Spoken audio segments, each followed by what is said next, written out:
A service of KIBMradio.com, the Internet's home for an all old-time radio.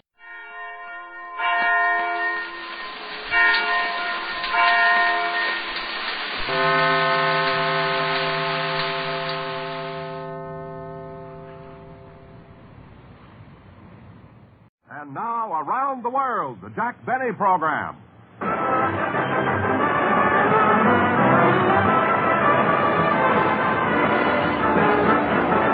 Jack Benny with Mary Livingston, Rochester, Dennis A. Bob Crosby, and yours truly, Don Wilson.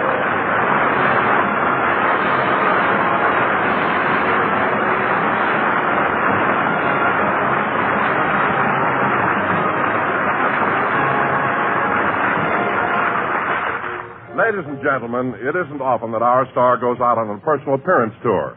But having decided to go, a lot of preparations have to be made. At the moment, Jack is in conference with his new publicity man, Dick Fisher. Yes, sir, Benny, this is the greatest idea I ever had. You just listen to me and we'll pack every theater from the sun-kissed shores of California to the rock-bound coast of Maine. But, Dick... What an idea! Hand me that phone and I'll order the posters right now. We'll have billboards all over the country. But, Dick, I've never been billed that way before. Jack Benny, the platinum ball of fire. I mean, it's ridiculous. I've never worked with fans or balloons. I'm way ahead of you, Benny. Instead of fans or balloons, you'll come out in a blue spot and do your stuff with 2 violins. What? And at the end of the dance, the violins open and pigeons fly out.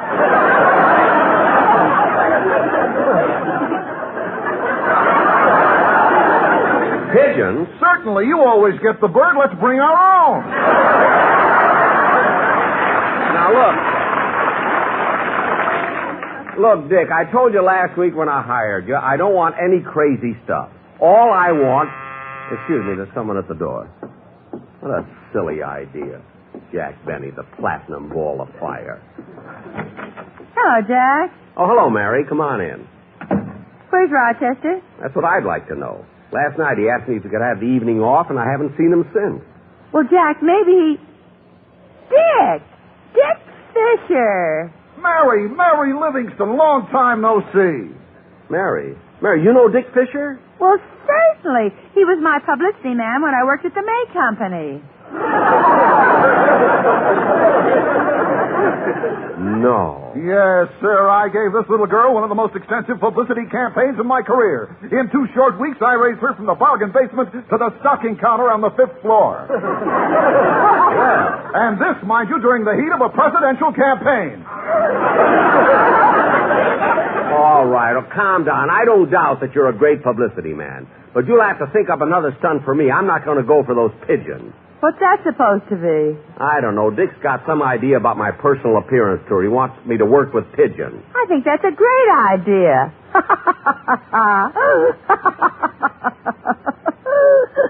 What are you laughing at? I can just see the finale.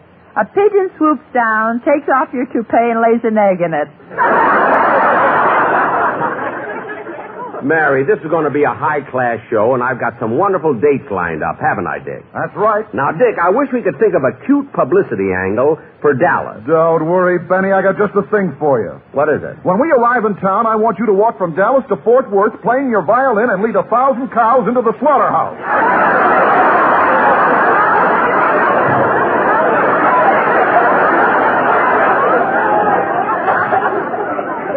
Into the slaughterhouse? Well, how do you know the cows will follow me? Follow you? They'll be pushing you.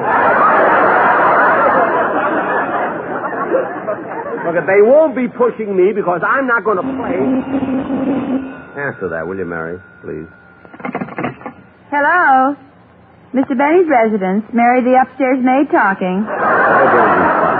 Hello, Mary. This is Charlie Bagby. Can I talk to the old man? Just a minute. Jack, is Charlie Bagby your piano player? Oh.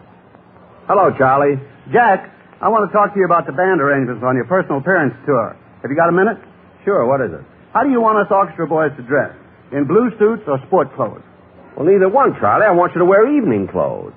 The only evening clothes we've got are pajamas.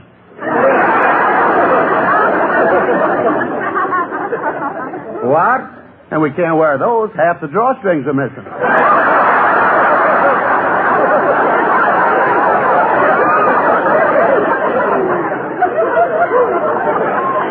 Charlie, wear whatever you want, but have Sammy the drummer in a blue suit because he'll be sitting up high. Okay. And another thing, Charlie, when I'm out on the stage telling jokes, I want you boys to act as though you're enjoying it. You know, it looks good to the audience. Don't worry. We'll take care of the people in the balcony, too. We'll paint a smile on the top of Sammy's head. Oh, that'll be wonderful. There's only one problem, and that's Remley. Remley? Yeah, but everything will be all right if we let him sit back on my piano. But, Charlie, I want it to look like we've got a big orchestra. Why shouldn't Frankie sit out in the open? Because every time a spotlight shines in his face, he jumps up and yells, I didn't do it! I didn't do it!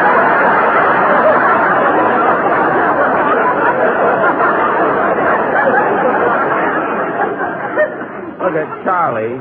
I'm busy. Look at arrange the orchestra the best way you can. That's so long. So long. That orchestra is the craziest. Benny, while you were on the phone, I got a sensational idea. Huh? For a publicity stunt, we'll have you jump from the top of a 12-story building into a net. It's never been done before.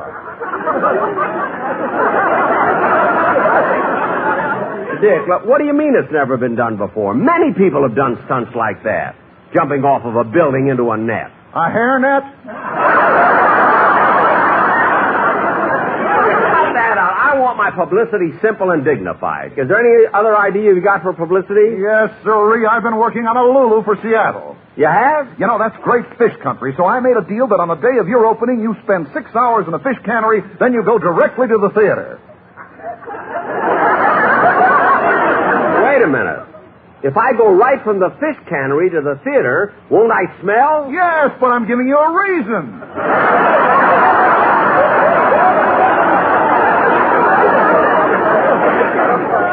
Oh, for heaven's sake, Dick. I'm not going to do any of those crazy things, so let's forget it. Okay. Oh, Jack, What?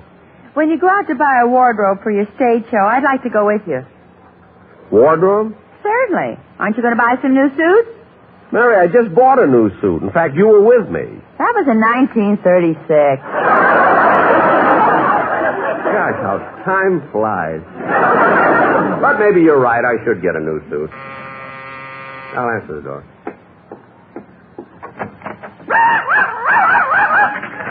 Hello, Mr. Benny. Oh, hello, Dennis. Can I come in? Well, I don't know. Will your dog bite me? Oh, no. My dog wouldn't bite you. Are you sure? My dog wouldn't bite anybody. Oh. Well, in that case, come on in. That's cute. Hi, puppy. Ouch! My leg! Dennis, you said your dog wouldn't bite me. That isn't my dog.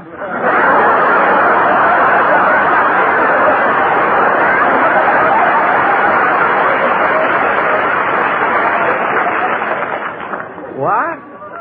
That isn't your dog. Then what's he doing here? I don't know. I was just walking down the street. He whistled at me, so I followed him. Now, wait a minute. Don't be ridiculous. A dog can't whistle.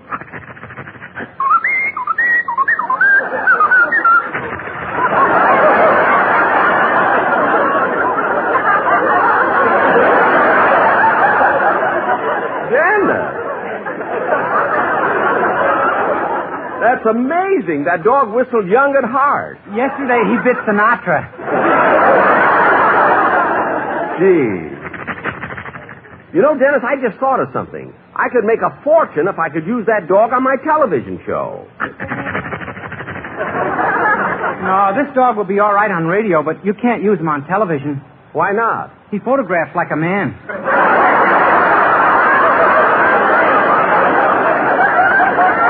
Yeah, he does. Look at that. Word for that mustache, he'd look like a Mexican hairless.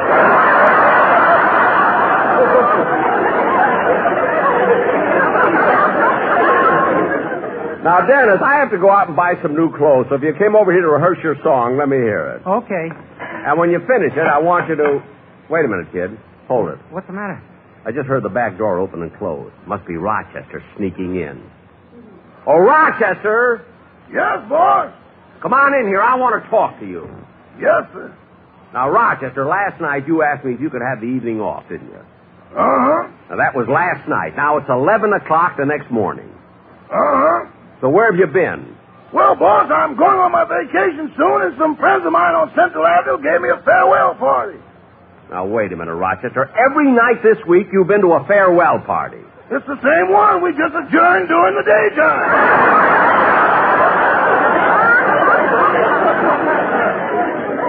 Well, look, Rochester, I haven't got time to talk to you. I got to listen to Dennis sing his song. Let's have it, Dennis.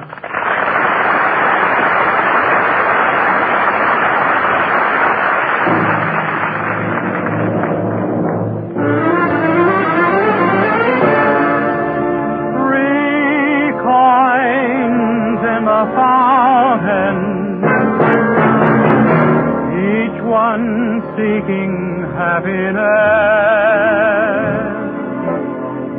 thrown by three hopeful lovers.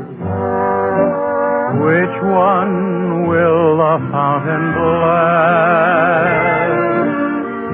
Three hearts in the fountain, each heart longing for its home. There they lie in the fountain, somewhere in the heart of Rome. Which one will the fountain bless? Which one will the fountain bless? 3 coins in the fountain, through the ripples how they shine. Just one wish will be granted. One heart will wear a valentine. Which one will the fountain bless? Which one will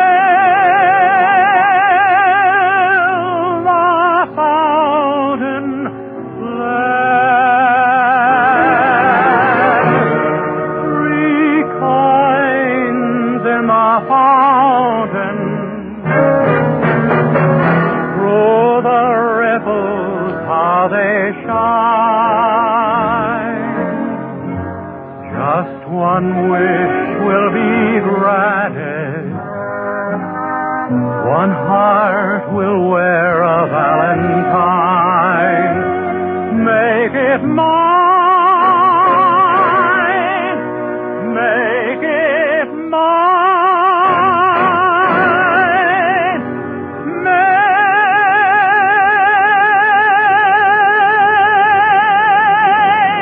it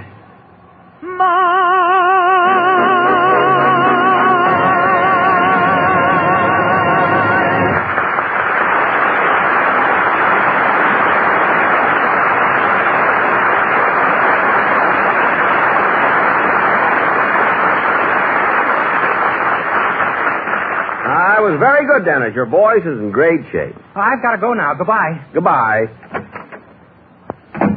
Jack, if you want me to go downtown with you to pick out a suit, we better go now. Okay, Mary.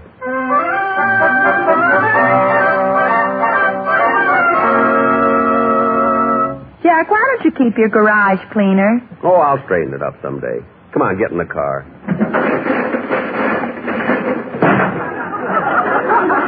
Go ahead, start the car, Rochester. Yes, sir. But first I got to get a little water. Oh, is the radiator dry? No, I'm taking an aspirin. I know what's coming. Never mind that. Just start the car. Yes, sir.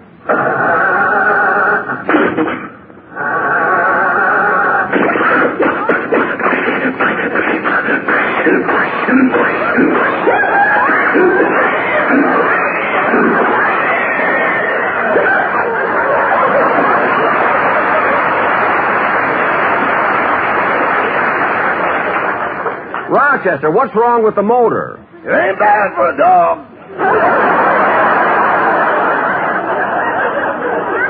Well, try it again, will you? Yes, sir.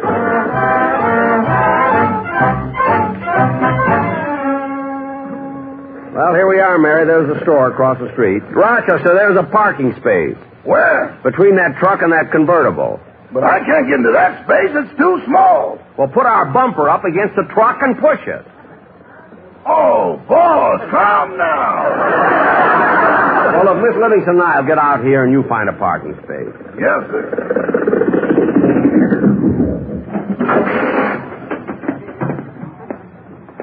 Well, here's the store, Mary. Let's go in. Now, let's see. Where is it? Bud. What's new? Huh? Oh, hello. Come on, Mary.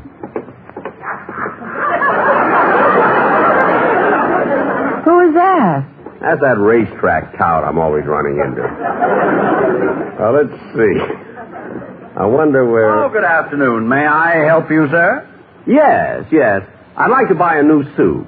I don't blame you.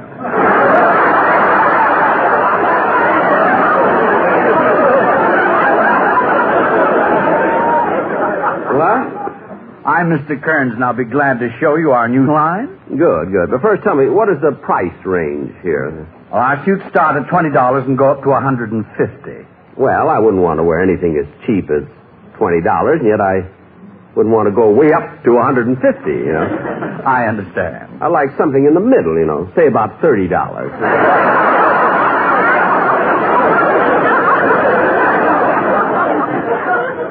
Oh, Jack, why don't you get a good suit for a change? After all, you're going to wear it on the stage every night. Stage? Are you an actor? Well, yes, I am. I'm Jack Benny. Now, Mr. Kearns, what color suit would you suggest that I get? Well, a lot of men select the color to match their hair or their eyes. Let's see. Your eyes are blue, aren't they? That has never been challenged.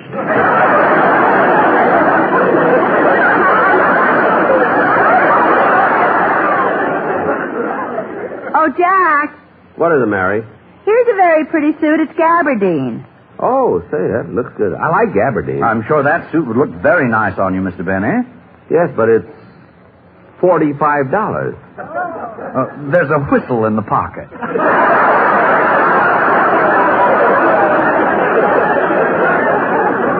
Oh, well, I don't care about that, but I think I'll take it. Fine. I'll go upstairs and get our tailor so he can measure you for any alterations. Thank you. Say, Mary, I'm going to walk to the back of the store and see if there's anything else I'd like. Want to join me? No, I'm tired. I'll sit right here. Okay. There's no business like show business, like no business I know. Yum, bum, bum, bum, bum, bum, bum, bum, bum. Yep, that gabardine suit will look nice. $45, though. Oh, well. There's no... Hey, Bud.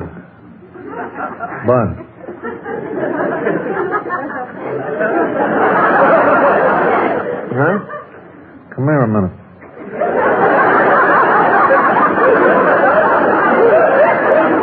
Who, me? Yeah. What are you doing?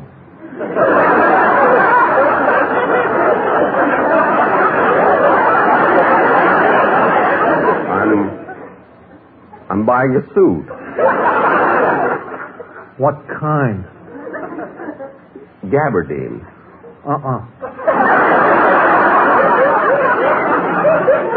What? Get a wool suit. Why should I get wool? On account of the pants. They're great in the backstretch. Well, but I like gabardine. Look, I'm telling you, for your own good, get wool. But don't take my word for it. Look at the breeding. The breeding? Wool is out of Mary's Little Lamb by Baa Blacksheep.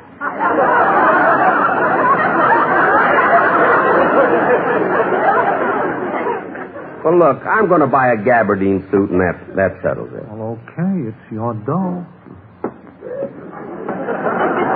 What a guy. Whenever I run into him, Oh, there you are, Mr. Benny. Yes, I was just sort of looking around. Well, I'd like you to meet our tailor, Mr. Benny. This is Mr. Nelson. How do you do?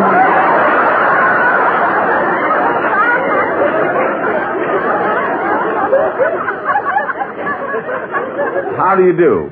Now, I don't want to seem impatient, but I'm in a hurry. Can we get on with the measuring? Why, certainly. Mr. Nelson, do you have your tape measure with you? Yes. Now hold still, little man. Little man? You're buying the one with the whistle in the pocket, aren't you? Look, Mr. Nelson, just take the measurement. Very well. Collar, 16. Collar, 16. Shoulders, 18. Shoulders, 18. Chest. Well, how did it get way down there?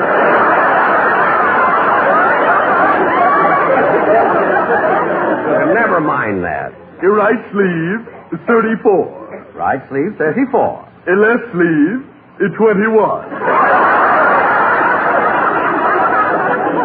Left sleeve, 21. Wait a minute. Why are you making the left sleeve so short? Well, you want people to see your wristwatch, don't you? No, and stop wasting my time. Now, Mr. Nelson, when will my suit be ready? In 4 weeks. 4 weeks? But I want it for my personal appearance tour. Well, I'm sorry. It'll take 4 weeks. You mean I can't have my brand new suit for my opening in Dallas? No, but if you like, we'll run an ad in the paper telling them you bought one.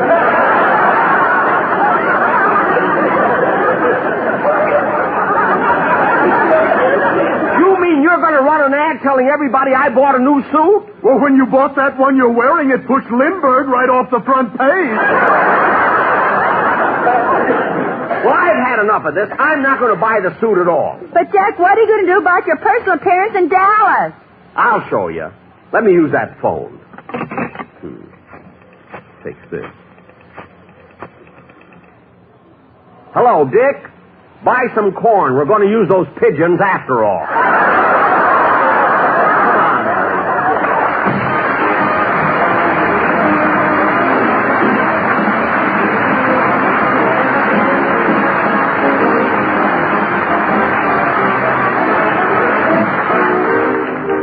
Jack will be back in just a minute, but first... Hello? Yeah, this is Mabel.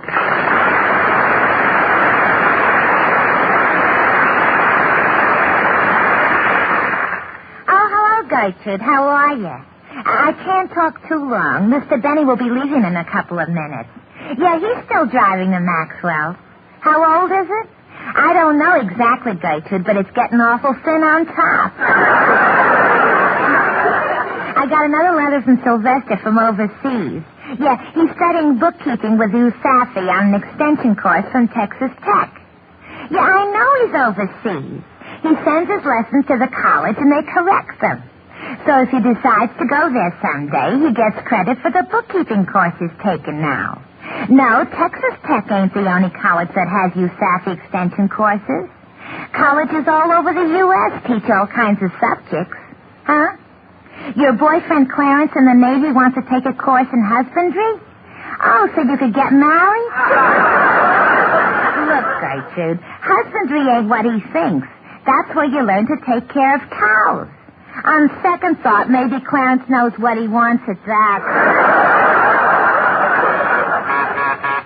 Oh, I gotta disconnect you, Gertrude. My buzzer's flashing.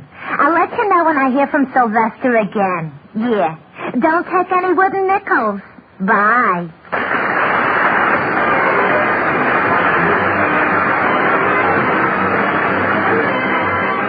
Ladies and gentlemen, the chief hope of our enemies is to divide the United States along racial and religious lines and thereby conquer us. Let's not spread prejudice. A divided America is a weak America. Through our behavior, we encourage the respect of our children and make them better neighbors to all races and religions. Remind them that being good neighbors has helped make our country great and kept her free. Thank you.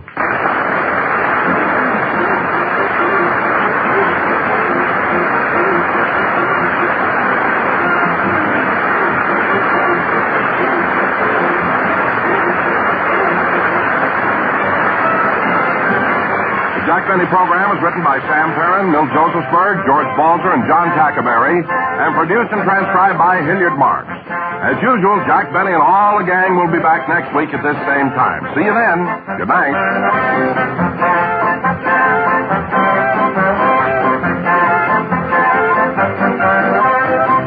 Jack qualities of the United States Armed Forces Radio Service.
Jack Benny program, starring Jack Benny with Mary Livingston, Rochester, Dennis Day, Bob Crosby, and yours truly, Don Wilson.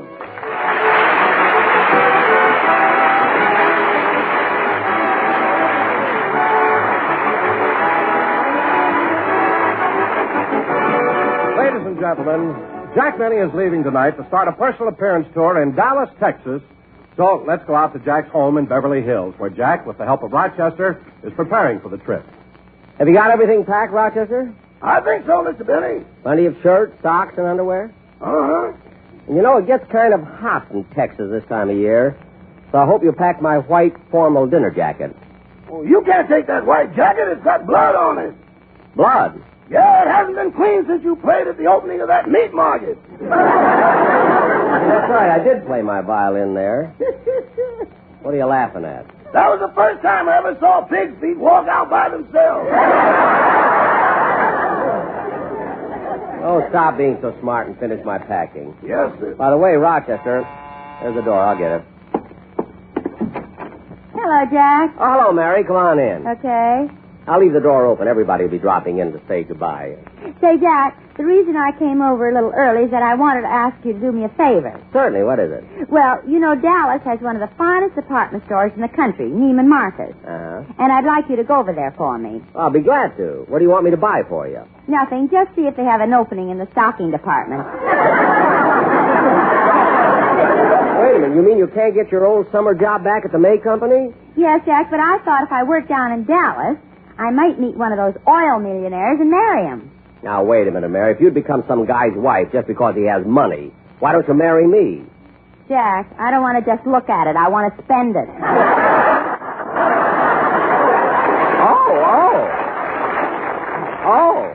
Oh. Well, I hope the Texas climate agrees with you. Say, Jack, who's going to Texas with you? Oh, I got a great show, Mary. I'll be gone 6 weeks altogether. Gee, that's a long time. Yeah. While you're gone, will it be all right if I come over and use your swimming pool? Certainly, anytime you want. Not only that, but Rochester will be here in case you want anything to eat or drink. Good, and I'll be able to charge it now that I belong to the Diners Club. Mary, why don't you once let me make a generous gesture without... Anybody home? Yeah, in here, Dennis. Hello, Mr. Benny. Come here, Mary. I got a big kiss for you. Well, goodbye, Mary. Have a pleasant trip. Dennis, what's wrong with you? I'm the one who's taking the trip. I'm the one you should be saying goodbye to. Okay, but we'll just shake hands. Of course we'll just shake hands. Whatever gave you the idea that I'd kiss you? I thought you might try to make Mary jealous. You know, Dennis, you're the only kid I know whose parents run away from home. Dennis, don't annoy him today. He's all excited about his trip to Texas. You know, Mary, Mr. Benny isn't the only one who's going to do personal appearances. What do you mean? Well, I'm opening at the Sahara Hotel in Las Vegas. I didn't know that, Dennis. Did you make a good deal? I'll say they're paying me more money than you ever made. Look, kid, everybody knows that Las Vegas pays entertainers a lot of money. I've had offers to go there, too. And I dare say for more money than you'll be getting. Oh, yeah? Yeah. Mary, tell him that last offer I got from the Flamingo Hotel. 50 cents a bundle, rough dry. Rough dry. Mary, that wasn't a bit funny. I thought it had an element of humor. Oh, you did, eh? Well, Dennis, do me a favor. And sing my song. Yes. That has an element Never mind. Just sing the song.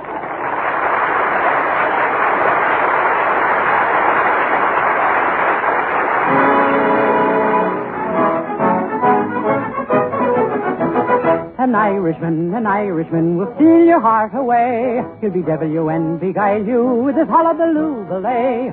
When that rogue turns on the brogue, your heart will go astray. Oh, an Irishman will steal your heart away. An Englishman has manners. An Englishman has charm. They say it's truly difficult to ruffle his plum. He'll hold you and he'll kiss you, but wherever he may be. At 4 o'clock, he'll have to stop to sip a cup of tea. But an Irishman will steal your heart away. He'll bedevil you and beguile you with his hullabaloo ballet. When that rogue turns on the brogue, your heart will go astray. Oh, an Irishman will steal your heart away. Italian men are fiery. Italian men are warm. And when they love with all the fury of a storm. But you can turn the flame to ice and make them run for life. For all you gotta do is eat spaghetti with a knife. An Irishman will steal your heart away. He'll bedevil you and beguile you with his hullabaloo ballet. When that rogue comes on the brogue, your heart will go astray. Oh, an Irishman will steal your heart away. A Frenchman is romantic. The French have savoir-faire. When he makes love to you, it's always très debonair. He'll say to you, toujours l'amour, my life and you different. But next day he'll be making love to two of your best friends. An Irishman will steal your heart away. He'll bedevil you and beguile you with his hullabaloo ballet. When that rogue turns on the brogue, your heart will go astray. Oh, an Irishman will steal your heart away. The German man is steady. The German man is smart. For he'll come around and around again to win the Fräulein's heart. But you can lose him easily and make him hide his face. When he comes round to see you, tell him, this is not the place. An Irishman will steal your heart away. He'll bedevil you and beguile you with his hullabaloo ballet. When that rogue turns on the brogue, your heart will go astray. Oh, an Irishman will steal your heart away.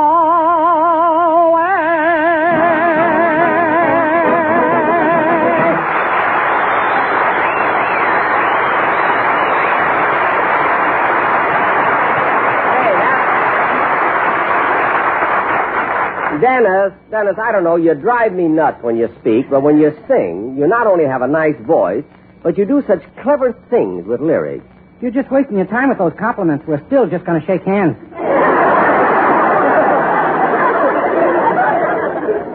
Dennis, leave me alone, will you? I've got a pack. Okay, I'm going in the other room and listen to the radio. Good. Oh, Mr. Benny. Yes, Rochester? I've got everything packed, but I can't find your briefcase with all your papers and notes for your personal appearance. Well, didn't I bring it home after my last broadcast? Oh, for heaven's sake, now I remember. I left it at CBS. I better call and make sure they send it to me.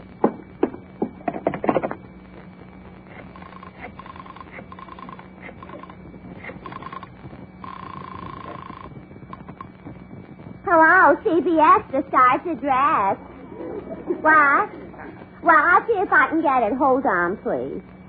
Who was that, Gertrude? Mr. Benny. Hey, he forgot his briefcase here, and he wants I should call the Lost and Found department and see if it's there. Well, it's lucky he didn't ask me. I'm never going to do anything for him again. See, Mabel, I didn't know you were mad at Mr. Benny. Yeah, I had a birthday last week, and you should see the lousy present he gave me. I thought it was a nice present. A genuine alligator leather handbag. It was imitation. You he can fool with that genuine stuff. Me, he can't. Oh, yeah. I keep forgetting you used to wrestle alligators for a living.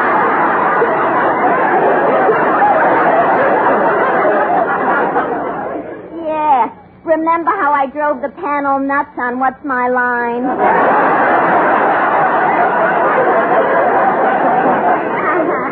I got no grudge against Jackie. He's been very nice to me.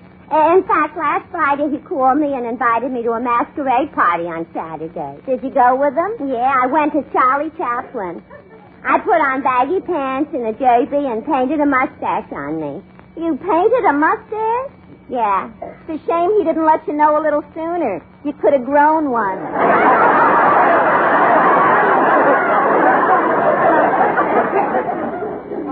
Look who's talking. Crazy Legs Mabel.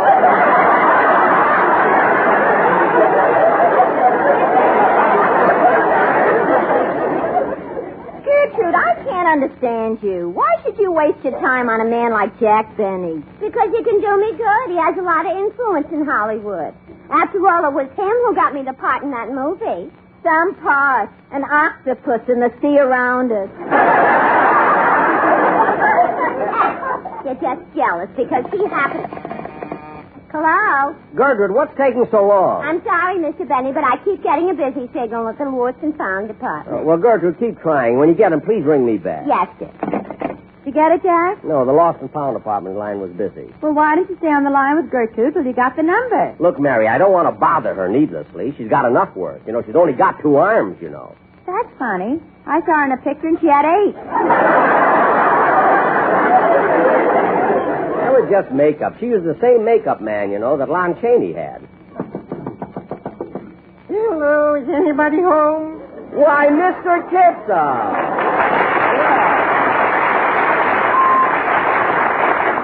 Mr. Kitzel, I wasn't expecting you. The door was open, so I took the liberty. Oh, I'm glad you found time to come over and say goodbye to me. You know, Mr. Kitzel, I haven't seen you for such a long time, and you look just wonderful. So healthy and tanned. Yeah, this is because of my new job. I'm a lifeguard by the beach. Yeah, I didn't know that. That's surprising. I thought you knew I was a lifeguard. Didn't Dennis Day told you? No. How would Dennis Day told me?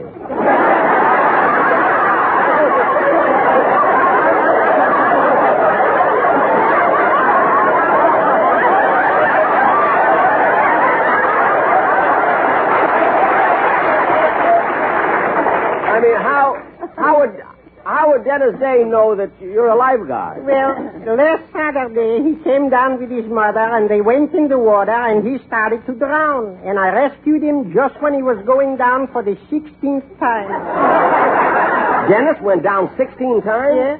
I thought a drowning person only went down 3 times. Not when somebody is pushing you.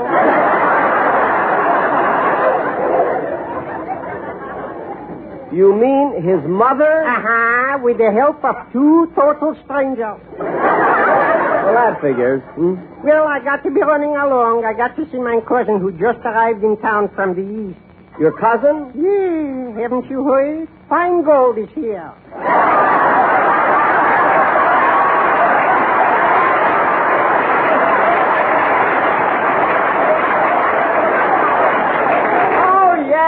Yes. Well, goodbye, Mr. Kitzel. Goodbye, Mr. Benny.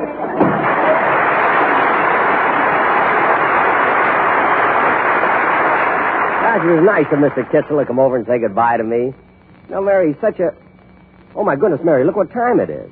We've got to get to the airport. Come on, let's go.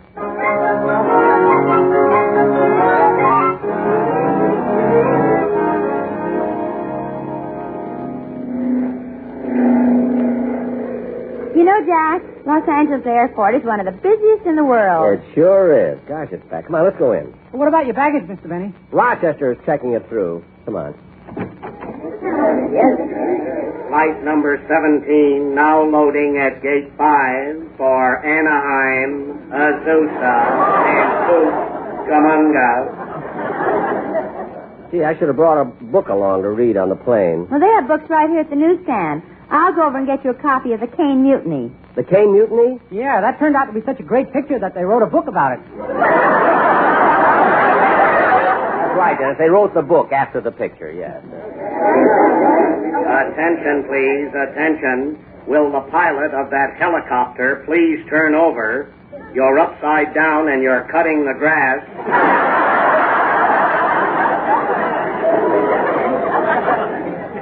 I think I better go and buy my ticket. Oh, Jack! Huh? Oh, hello, Don. I came down here to say goodbye to you. Oh, well, that's thoughtful of you. Oh, gee, Jack, I envy you going to Texas. I enjoyed myself so much when I was down there last summer. Oh, I didn't know you were down in Texas, Don. Oh, yeah, spent a couple of weeks on my friend's ranch. A real big one. When I left, he had 10,000 head of cattle. Gosh, that must be worth a fortune. No, he just had the heads. I ate the rest.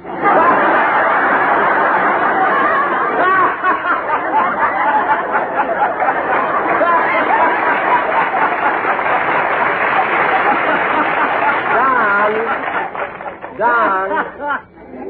Attention, please. Attention. Passengers who were supposed to arrive from Las Vegas on the DC-6 are coming in on 2 DC-3s. The pilot is making it the hard way.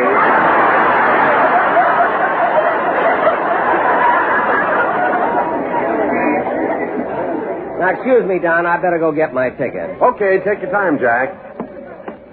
Okay, while I'm at the ticket office, maybe I can arrange my flights to Portland, Vancouver, and Seattle on Western Airlines. Then I won't have to... Hey, Jack. Oh, Bob Crosby, hello. Gee, nice of you to come down and see me off.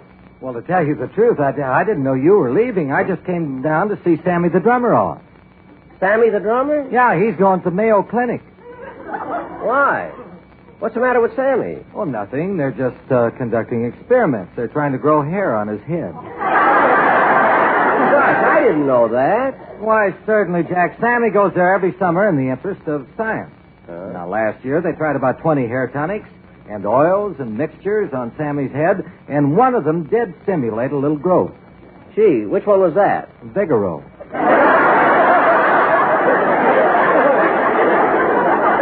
You mean Vigoro actually grew hair? Well, it grew something. There was a picture of Sammy's head on the cover of Better Homes and Gardens. Well, I certainly hope they do something for him. Tell me, what are you going to do on your vacation, Bob? Well, my wife June and I and the kids, we're going to spend a little time up at Brother Bing's place at Hayden Lake, Idaho. Hey, hasn't Bing a place at Pebble Beach, too? Yeah. He's got homes here in Hayden Lake, Pebble Beach, Elko, Nevada, and Palm Springs. Gosh. 5 homes. Yeah. See, when Bing's things come onto my house, you don't know which way to go. I can believe that. Attention, please. Attention. Flying saucer from Jupiter, Mars, and Venus, now arriving on runway 6. Flying saucer now arriving on runway 6.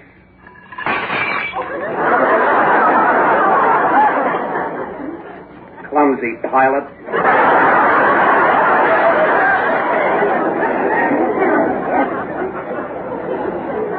You know, Mary, as soon as I arrive in Dallas, I'll call you up and let you know exactly... Hi, Rube.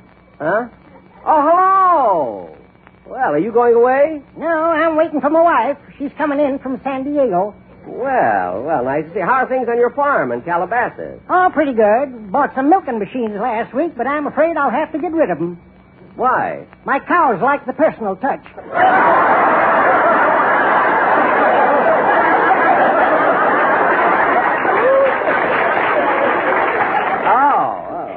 My corn is doing great, and my beans are sure growing. Oh. Here comes my wife now. Hello, honey. Hello, dear. Honey, I want you to meet a friend of mine. This is Jack Benny. Mr. Benny, this is my wife. Hello, Mr. Benny. I'm so pleased to meet you.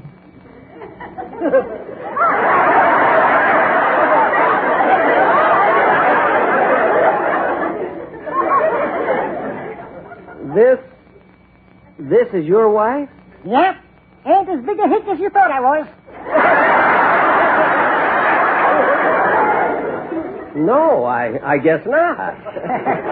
Gotta be running along. So long, Rube. So long. Jack, you better hurry and get your ticket. There's the ticket clerk over there. Oh, no. Why? What's the matter? Look who the clerk is. It's the guy I always have trouble with. Well, Jack, look. Jack, maybe if you try being nice to him, he'll be nice to you. What'd you say, Mary? If you try being nice to him, he'll be nice to you. Do you...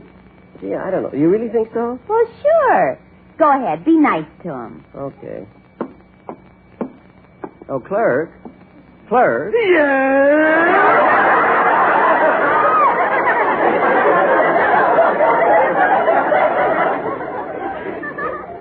do you do, clerk? How are you? Fine. How are you? Oh, I'm fine. I'm fine, too, thank you. You're certainly looking well.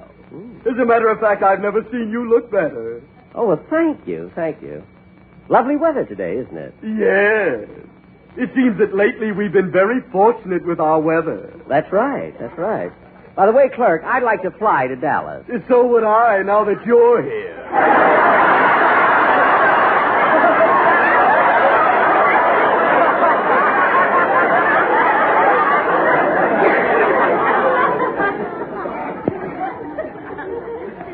Look, don't you have a plane leaving for Dallas in a few minutes? That's right. It's a non-stop flight.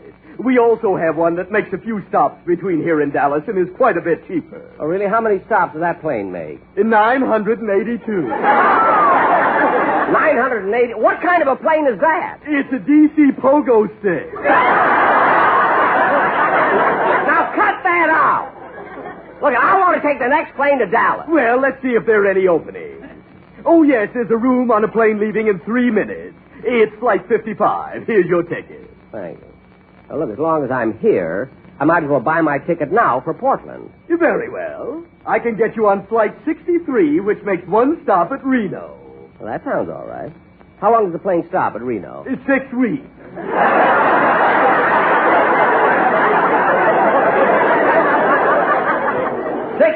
The pilot is getting a divorce. Look, never mind. I'll make those arrangements when I come back. Attention, please. Flight number 55 now getting ready to leave for Dallas, Texas. Jack, hurry. That's your plane. Yeah, I better get going. Well, goodbye, Mary. Bye, Jack. Wait a minute. Ain't you even going to kiss me goodbye? Oh, sure. There, Mary. How was that? Hiya, Rube. All right. Goodbye, Mary. Bye, Jack. Have a good time. Goodbye.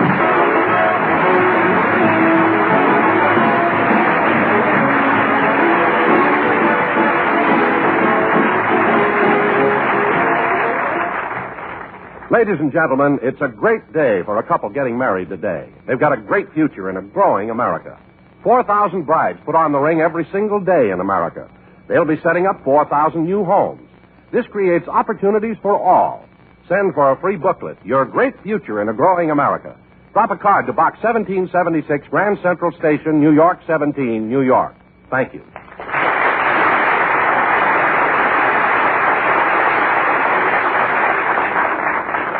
Goodbye.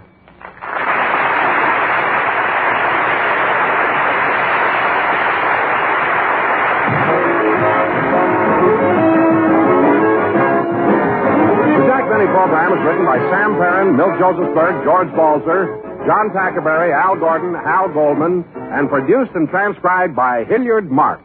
The Jack Benny program came to you through the worldwide facilities of the United States Armed Forces Radio and Television Service.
And now, around the world, the Jack Benny Program.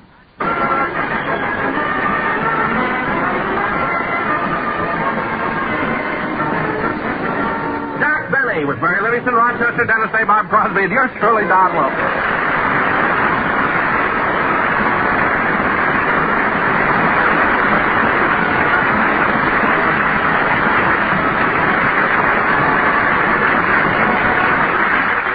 Ladies and gentlemen, tonight Jack Benny does another television show with his guest stars Bing Crosby and George Burns. But meanwhile, let's go out to Jack's house in Beverly Hills. I know he's home, so if you'll just follow me, we'll go in and pay Jack a visit. And you needn't ask me to leave because you're going to sit there and listen to what I've got to say. Oh, we better not go in. There seems to be some sort of a commotion going on. I haven't told you half what's on my mind. And believe me, I'm talking for everybody in this neighborhood. When you first moved in, we thought you were a nice, gentle, kindly old man. Well, before we knew it, you had the mortgages on all our houses. Oh, I don't blame you for not saying anything. All you can do is sit there with your mouth open. And why? Because even you know that last trick you pulled was the cheapest, most abominable thing anybody ever did. Imagine putting a woman with 7 children out on the sidewalk because she missed one payment. Rochester, turn off the radio. You have just heard another episode of that thrilling story, The Mean Old Man. In tomorrow's episode, you will hear the true story. Thanks, Rochester. I don't know why you listen to that program, boss. It always upsets you. Well, I don't know where they get those fantastic ideas for radio programs. Nobody can be that cheap. Well... That corny title, The Mean Old Man. It's ridiculous. I'll get it. Mr. Benny's resident star of stage, screen, radio, television, and the only laundry service that... Oh! Hello, Miss Livingston. I almost wasted a commercial on you. Yeah, I'll put it on. It's Miss Livingston, boss. Thanks. Hello, Mary. How do you feel? What? 100? Mary, that's awful. Oh, your temperature.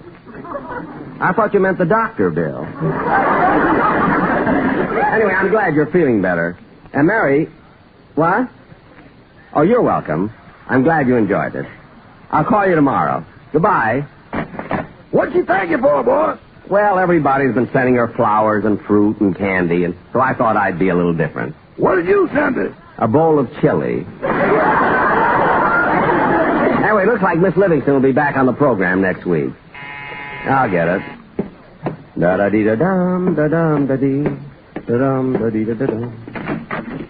Well, hello, Mr. Brown. Hello, Mr. Benny. I'm sorry I'm 3 days late with the rent on our house, but here it is. Well, thank you.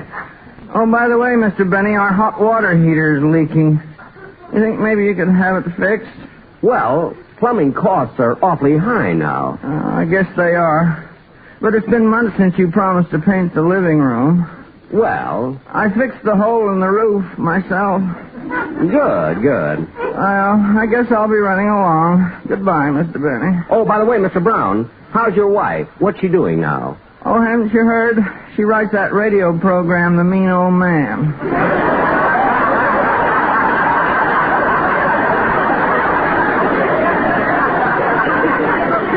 Oh, yeah, I listen to it every day. Your wife has quite an imagination. Yeah, imagination. Goodbye, Mr. Benny. Goodbye. Who was it, boss? Mr. Brown from Long Beach. Oh, you know, he's been complaining a long time about a hole in the roof. It's fixed. Boss, I don't remember you sending anyone down to fix it. If I say it's fixed, it's fixed. If you don't believe me, listen to tomorrow's episode and you'll find out. By the way, Rochester, has my television script arrived from CBS? No, not yet, boss. My director, Ralph Levy, will be here soon to go over it with me. I wonder what's holding it up. Oh, that must be it now. Come in. Oh, hello, Mr. Benny. Oh, it's you, Dennis. Come on in. Well, thank you. How do you feel, kid? Fine, thanks. How are your folks? They're fine, too. That's good. Especially my father. After 6 months, they finally took the cast off his foot. In a cast for 6 months? Dennis, what was wrong with your father's foot? Nothing. He stepped into a bucket of cement.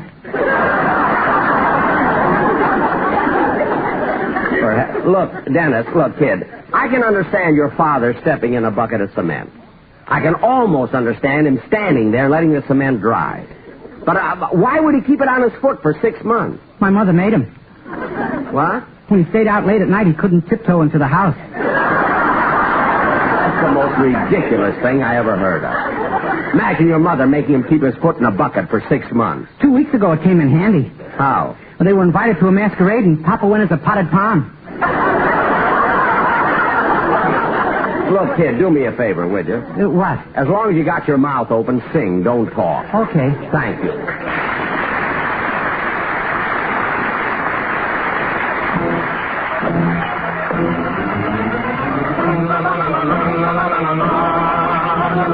Here we sit enjoying the shade. Hey, brother, pour the wine. Drink the drinks that I have made. Hey, brother, pour the wine. Tell you why the day is sunny. I'm in love with lips of honey. Wait till you see the way she walks. Hey, brother, pour the wine.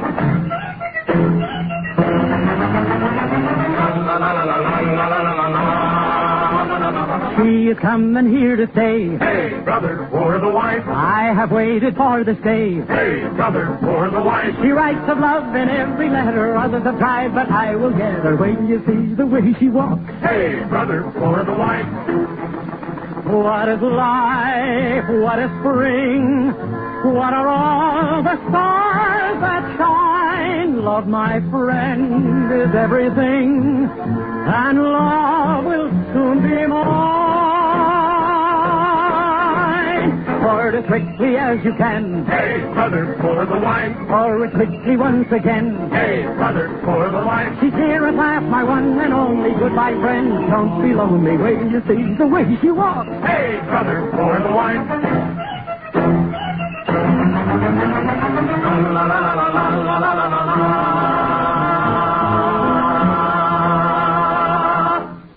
Blink your eyes and love has passed.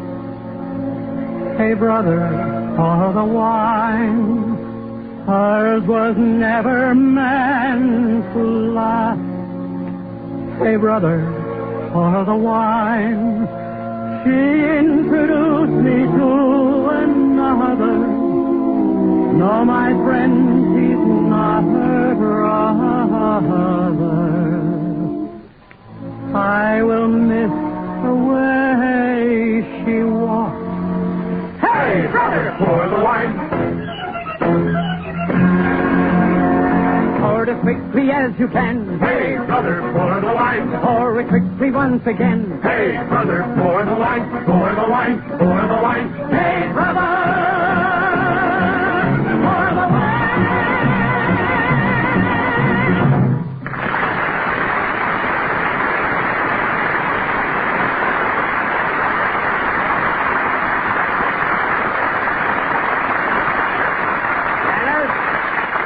Dennis, that was very, very good. Thank you. You know, I can't understand you, kid. You come in here and talk. When you talk, you sound so ridiculous. Then you sing, and when you sing, you're a completely different person. What are you, a Dr. Jekyll and Mr. Hyde? Uh-huh, and each one has his own show.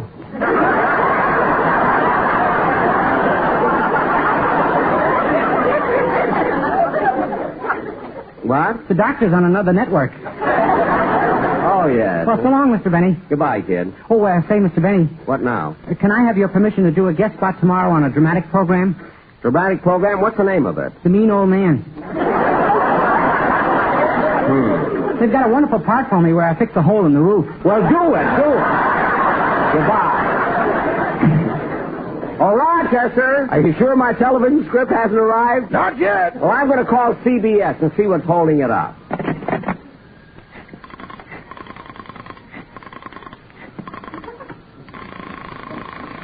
CBS, the star's address. What? All right. You don't have to shout. The line is busy now. Hold on. Who is it, Gertrude? Jack Benny. He wants I should get him the mimeograph department. So why were you so fresh with him? Why was I so fresh with him? The other night he called and asked me if he could pick me up and take me dancing at the Macombo.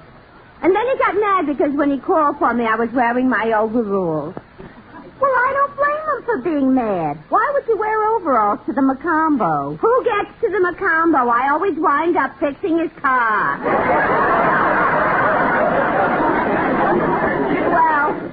better off than I am. Why? I'm not mechanical-minded. I have to get out and push. Have you been out with Jack lately? Yeah, 2 weeks ago. He took me to a nightclub. We sat at a corner table. The lights were low, and he got so romantic. What'd he do? He had the waiter fill my slipper with champagne. Gosh, 3 quarts. Did he drink it? Yeah, he stuck a straw through the open toe.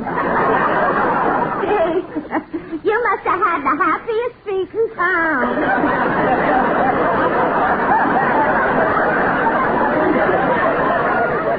Yeah, but you know what I've been thinking? Maybe we shouldn't be so fussy about men. Yeah, I guess you're right. After all, we're not getting any younger.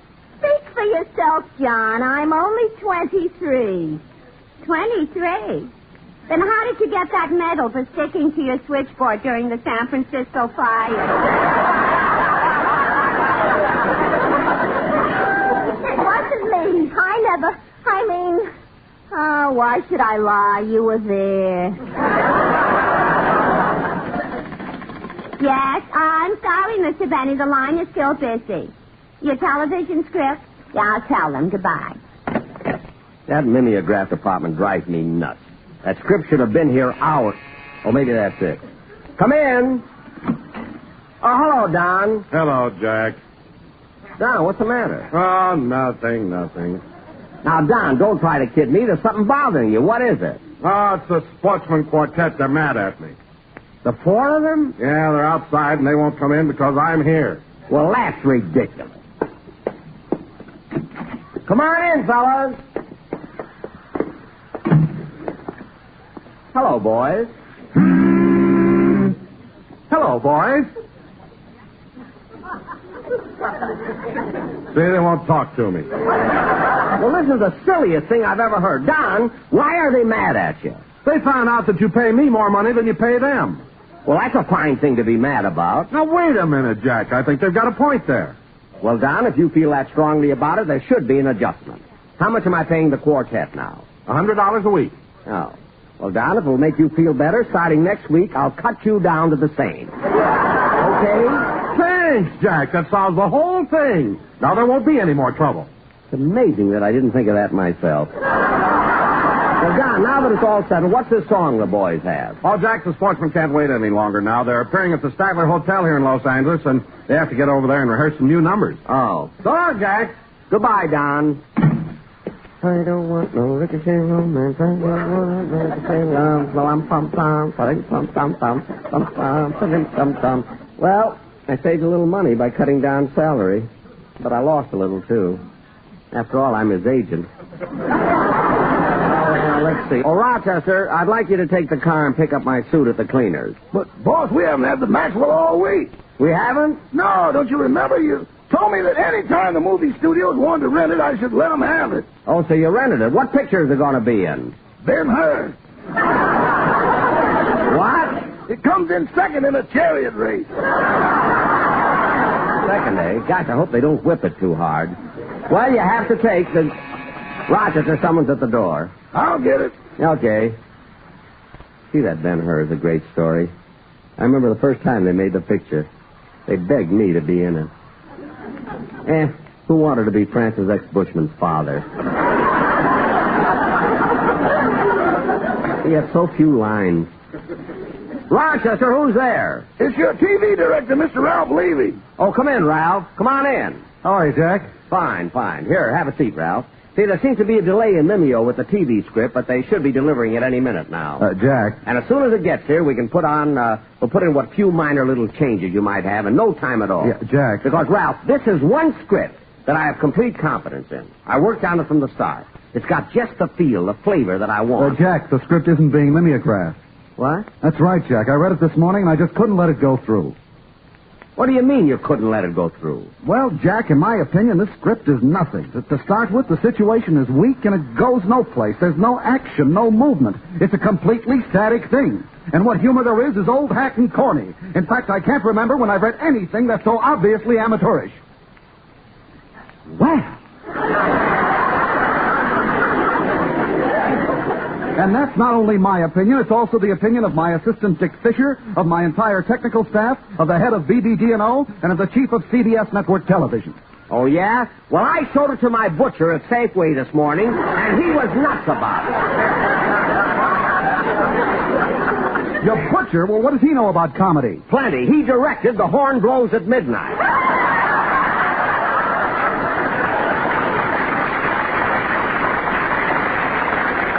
So if you're going to drag in experts, I got some on my side, too. That's right, boys. Tell him about Mr. Carroll P. Craig. Yeah. He liked the script, and he happens to be a writer who gets $10,000 a page. Well, that's funny. I never heard of him. What did he ever write to get $10,000 a page? He won the I Can't Stand Jack Benny contest. Now, Ralph, I still say this is a funny script, and for the life of me, I don't understand your objection. Well, if you're so positive, maybe I was wrong. Look, I've got the script right here in my briefcase. Let's have another glance at it. Good. Let's see now.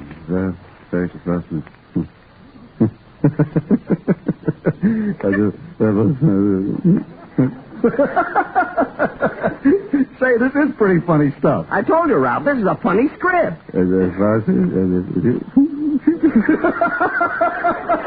That's a wonderful line. Certainly. Believe me, Ralph, when it comes to judging comedy, I'm seldom wrong. Yeah, well, I guess maybe... Oh, now, wait a minute. This isn't your script. Huh? This is the one for the radio show I direct. Radio? What radio show? The Mean Old Man.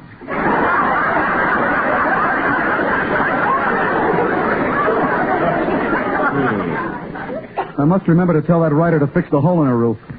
Lately, all her scripts are coming in soaked. But that's no problem of yours, Jack. No. Now, let's see. Now, where did I put... Oh, yes, here's a TV script. Good. Now, Ralph, I'm sure... Roger, will you get that, please? Mr. Benny's residence. Yes? Yes, I see. All right, goodbye. Who was that, Rochester? Your butcher. Oh, the one that likes my script?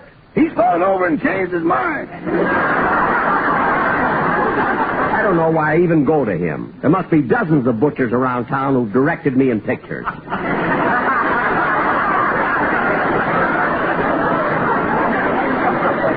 Now, Ralph, you've been reading the script. What's bothering you? Well, in these first 5 pages, Jack, the only thing that's even remotely funny is the bit with the orchestra, and we can't do that. With the orchestra, boys? Why not? Well, Jack, you know very well we're not allowed to put the camera on your orchestra. There are 40 million people watching. Ralph,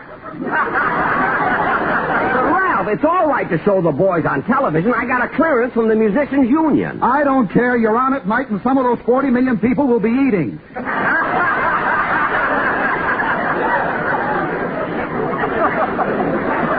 All right, so we'll take out that bit. One routine doesn't make a script bad. I'll get it. Mr. Benny's residence. Oh, yes, Mr. Leroy. What's that? All right, I'll tell him. Goodbye.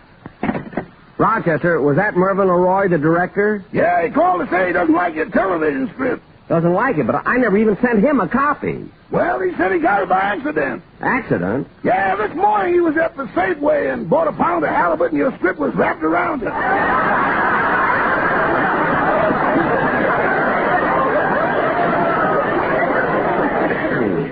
That nice, fresh script around a smelly halibut. Mr. Leroy put it the opposite way.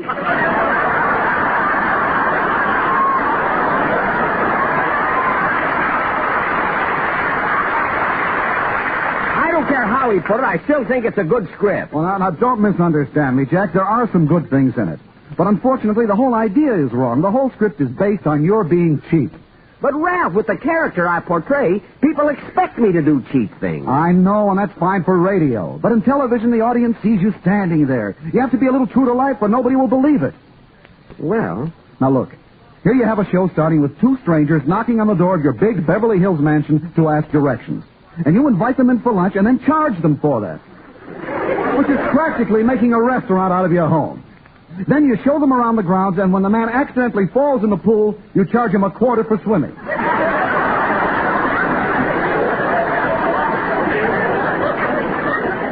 And to top it off, when he starts to sneeze, you insist on giving him penicillin at $5 a shot. Now, really, Jack, nobody could be that cheap. Ralph, you're absolutely right. How could we expect anyone to actually look at me and believe that I could do things like that? Well, that's my point, Jack. And until we can fix this script so you aren't cheap, and more like you really are, we haven't got anything. Okay, Ralph. I'll call my writers immediately. We'll throw out everything and get a whole new idea. Good. Now, for a plot, I was thinking maybe we could do a... Bus is here. Oh, my goodness, they're 5 minutes early. Rochester, dust off the sandwich display and turn up the flame under the soup. As I was saying, Jack... All right, don't forget to push the rice pudding. Push it, I'll push it. Ralph, you were saying... Yes, Jack, I feel that if we could... Here they come, Rochester. Don't crowd, folks. There's plenty for everyone. Look out, folks. 2 sandwiches and featuring Uncle Jack's rice pudding. Why don't you come over here and eat with me? I can't. The chain on my spoon won't reach that far. What kind of a clip joint is this? You've got to pay extra to get mustard on your hot dog. That's nothing. The last time I was in here, I accidentally fell in the pool and they charged me for swimming. Don't crowd, folks. Thank you. Here's your change. Jack, I don't... Excuse me, Ralph. You're standing in front of the pennants. Here you are, folks. Souvenirs of Beverly Hills. Pennants, picture postcards. Jack, if you listen to me for a minute, I could tell you what I was thinking. Rochester, there goes one in the pool. You fish him out. I'll get the penicillin. Here you are, folks. Get your hot dogs and cold drinks. Get your hot dogs and cold drinks. Ralph, why are you helping me? I figure if you can't fight it, join it. Here you are, folks. Get your cold drinks. Get your hot dogs. Yes, sir. Don't forget Uncle Jack's rice pudding. Step right up, folks.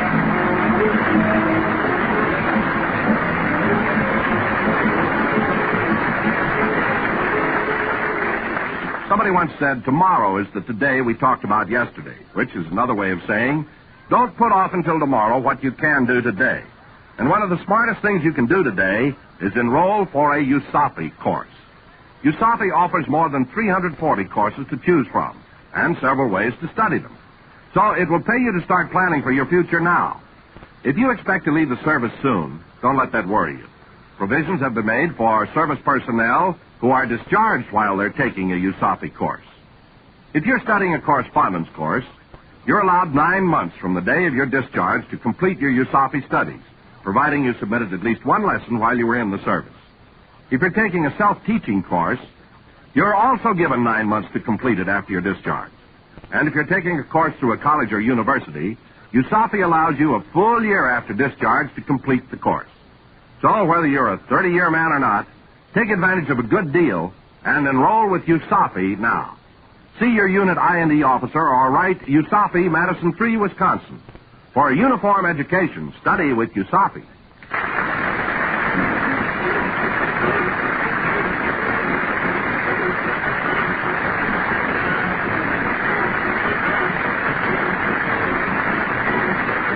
The Jack Benny program is written by Sam Perrin, Milt Josephsberg, George Balzer, and John Tackaberry. And produced and transcribed by Hilliard Marks. Don Wilson speaking. Good night. This is the United States Armed Forces Radio Service.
With Mary Livingston, Rochester, Dennis Day, Bob Crosby, and yours truly, Don Wilson.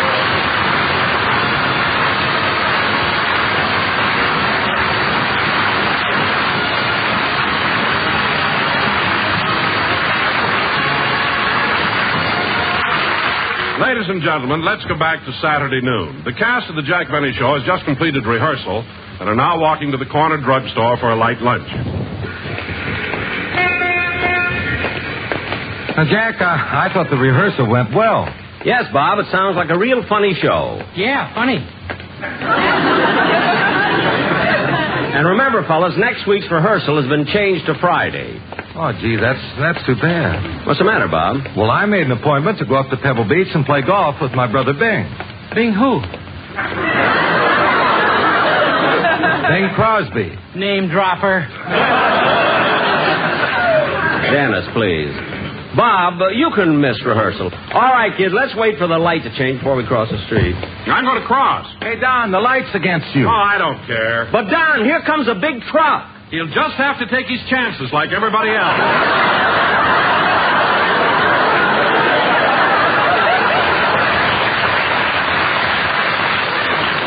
Well, that's... Uh-oh, the lights changed. Come on, kids, let's cross.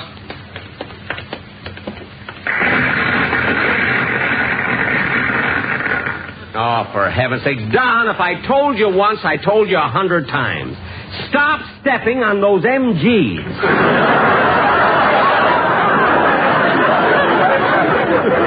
Walk over them. Not funny. Now, come on, let's all go in the drugstore. Hey, fellas, here's a vacant table over here. I'm right with you, Don. Yeah, this is fine. Let's see, where's the waitress? Oh, there she is. I'll call her. Oh, Miss? Miss? What do you want, Mac?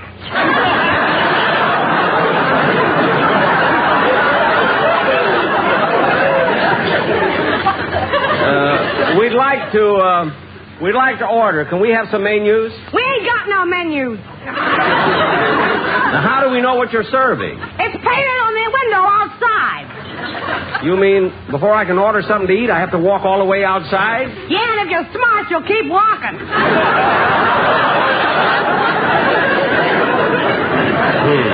Well, I don't need a menu. All I want is a Swiss cheese sandwich and a glass of milk. Yeah, I'll have a chicken sandwich and coffee. Now, let's see. What do I want? Oh, miss, does this month have an R in it? Yeah. Okay, I'll have an oyster malted milk. Go ahead, miss. Bring the order. You mean you're going to let him eat that? Certainly, it may make him sick. Now, go ahead. Okay, I'll be right back with your food. Hey, wait a minute, miss. You forgot to take my order. Oh, yeah. What'll you have? CinemaScope.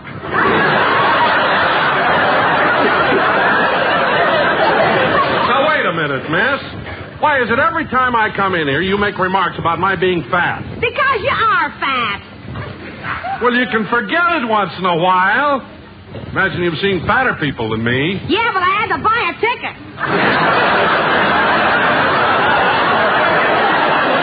Don, why don't you order and stop being so sensitive? Oh, okay. Miss, I'll have a hot roast beef sandwich and mashed potatoes. I'll be right back. Don, I wouldn't argue with that girl if I were you. She's not just a waitress, you know. She's in pictures, too. Her last picture was Gentlemen Prefer Blondes. She was the gentleman. Played it well, too. Say, fellas, while we're waiting, I'm going over to the drug counter. Oh, I'll go with you, Don. I got to get some stuff, too. Say, Bob, I'm kind of glad we're alone for a second. I want to talk to you privately. Well, what about? Well, during rehearsal, I noticed you bawling Frankie Remley out. Now, what did he do this time? Oh, Frankie really aggravates me, Jack. The way he throws his money around, he never saves anything. Gee, I didn't know that. Yeah, if it weren't for me, he wouldn't have the necessities of life, like room, board, and bail.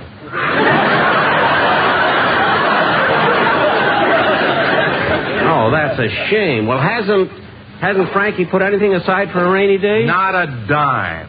That's why last week I secretly took out a life insurance policy on him, and I didn't tell him a thing about it. On Remley? You mean you forged his ex?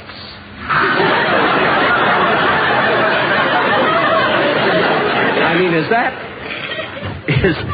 that legal? Well, certainly I can do that. It's in our contract. Oh, well, that was nice of you. What kind of a policy did you take out on Frankie? Well, I've insured him against sickness, accident, and the electric chair. You're kidding. Oh, I got the same policy on all the boys in the band. All the boys in the band are insured against the electric chair? Yeah, Sammy, the drummer, isn't really bald. He's just ready.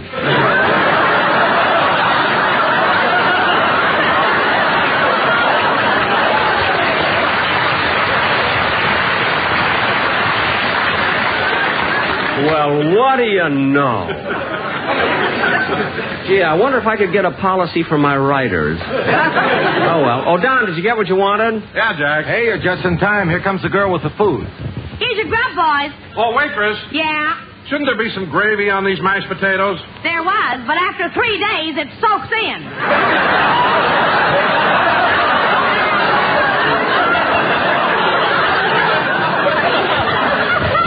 Don, don't start anything. Let's just eat what we've got if we can eat now. Okay.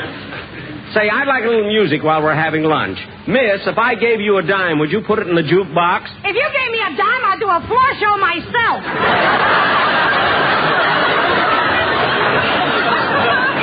All right, all right. I'll go pick out a number, Mr. Benny. Hey, Dennis, see if you can find a Bing Crosby record. Why should I help him? He's got 5 homes already. All right, play one of your own records. Okay. Oh, here's one.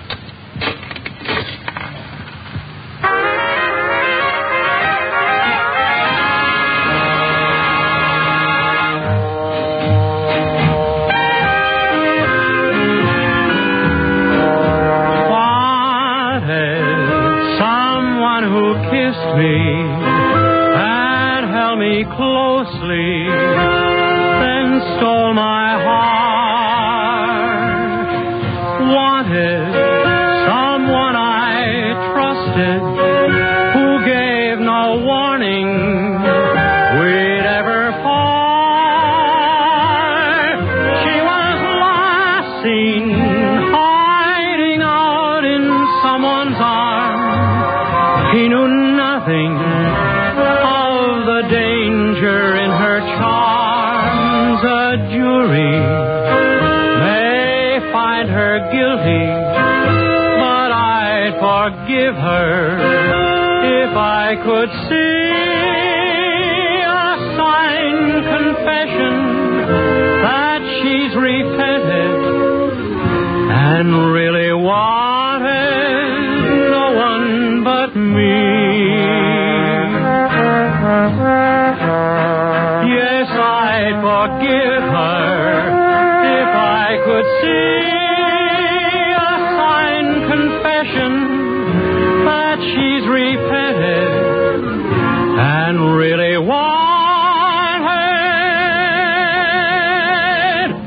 no one but me.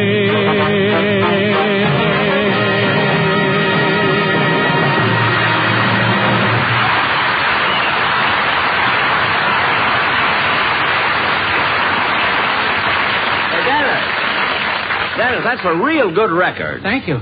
By the way, kid, I've never asked you this before, but when you record a song, how much do they pay you? 3 cents for every record they sell.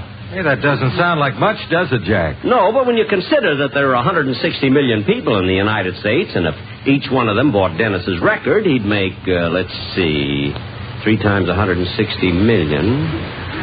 Why, Dennis, you'd make nearly $5 million. If this is a build-up to stick me with the lunch check, you're wasting your time.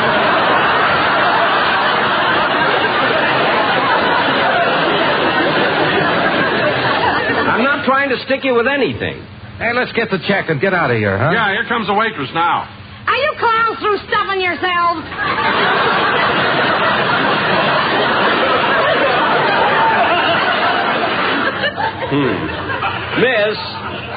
Miss, I'll take the check. Here you are. Well, let's see. Okay, here. This takes care of the bill. And this is the tip for you. Oh, Bowie, a quarter. Now I got a chance for Rubarosa.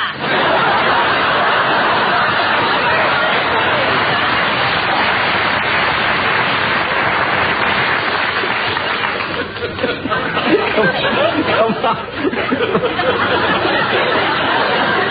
Why do we we come in this drugstore?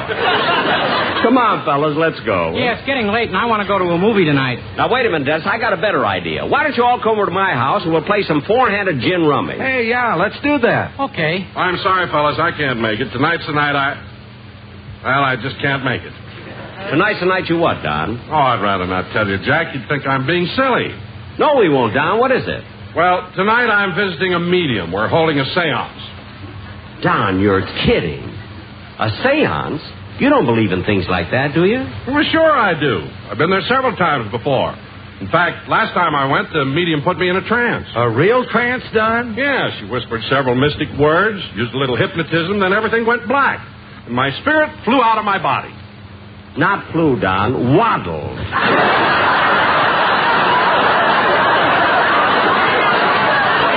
Believe me. But, Don, do you really believe in things like this? Well, I don't know why you're so amazed, Jack. A lot of people do. I do, too. Oh, well, look, fellas, if you all seem to believe in it, I've got a good idea. Instead of playing cards at my house tonight, let's have a seance. Okay, that's fine. I'll bring the medium. All right, boy. Now, see you all at my house at 8 o'clock.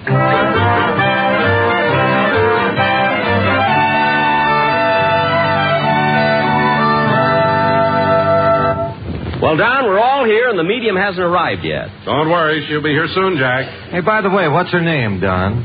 Madam Zimba. Gee, that's a silly name. What's silly about it? And listen, Dennis, a seance is a very serious thing. So I don't want you doing anything stupid. Oh, I won't, and I'm very glad to be here. And I hope Madam Zimba can contact Sherlock Holmes. Why? I want to find out who stole the ding-dong.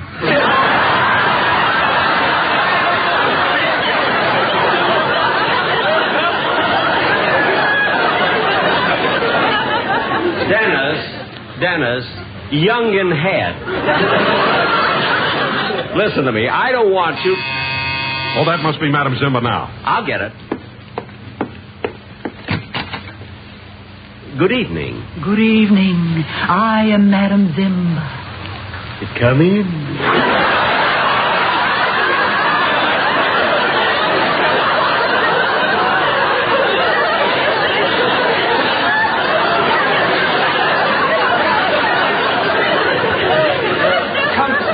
Madam Zimba, we're expecting you. Madam Zimba, my name is Jack Benny. Oh, gentlemen, this is Madam Zimba. How do you do, Madam Zimba? Well, shall we go on with the seance? Yes. And let me say that the signs all go well for this evening. Tonight, a small comet will cross the Earth's orbit. This is fortunate. Well, are comets good for seances? Yes. In fact, when the tremendous Halley's Comet passes close to the Earth, seances are at their best. But that only happens about once a century. That's right. You know, the last time it was visible from the Earth was in 1910. Oh, did you see Halley's Comet, Mr. Benny? Twice.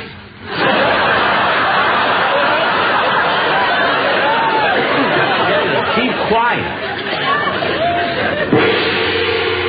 What's that? I am ready. It's time to start. Now, everybody sit down. Form a circle and hold hands. Come on, fellas. Come on, let's do it. And now I repeat the mystic incantation. And then we... Wait a minute. What's wrong? There are only 5 of us here.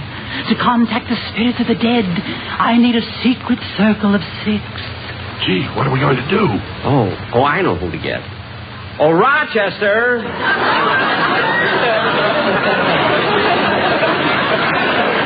Rochester!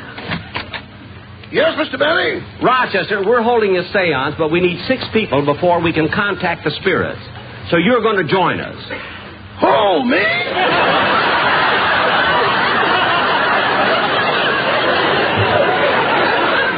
Yes, you.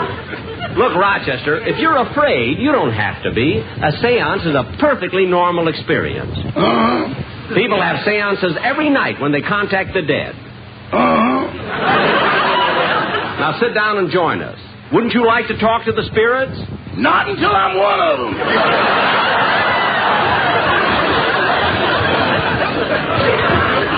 Madam Zimba, maybe you can convince them. I'll try. Look, there's nothing to be afraid of.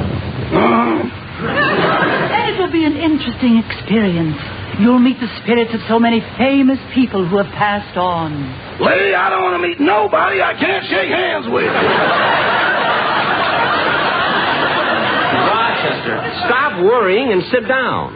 Now, let's start. I'll put out the lights. There we are. Proceed, Madam Simba. Oh, spirits, we are ready. Oh, spirits of the netherworld, wherever you are, whatever you are doing, I, Madam Simba, command your presence. Now we mortals will sit in complete silence and wait. Look! I think we've contacted the spirit world. There's something white coming in through the window. I'll go fix you a sandwich, boy. Sit down.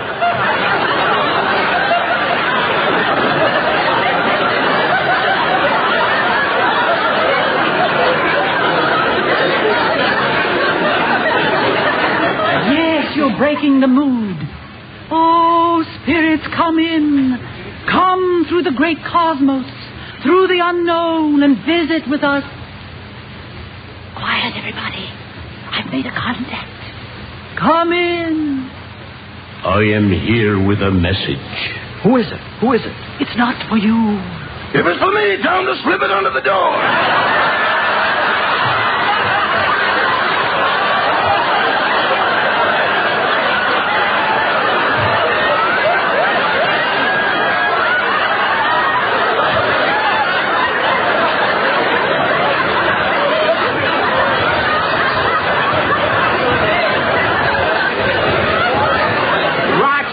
Sit down.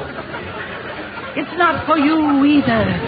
I have contacted the spirit of Dennis Day's great-grandfather. Gee. Dennis, me boy, I've been watching you all your life, and I've waited all these years to contact you. Come closer to me boy. Okay. A little closer. Yes, sir. A little closer. Here I am.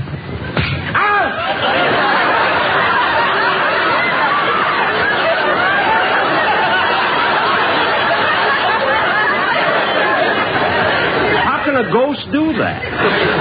There's no explanation to the mysteries of the outer world. Wait a minute. I've made another contact. It's a famous spirit. One who's been trying to speak to you, Mr. Benny. Me? Yes. It's the spirit of Diamond Jim Brady. Gosh. Diamond Jim Brady. Jack Benny. I want to talk to you, Jack Benny. I'm here, Jim. Jack, I've been watching over you for many years, and you've been a big disappointment to me. You've gone against all the things I've stood for. Slap him.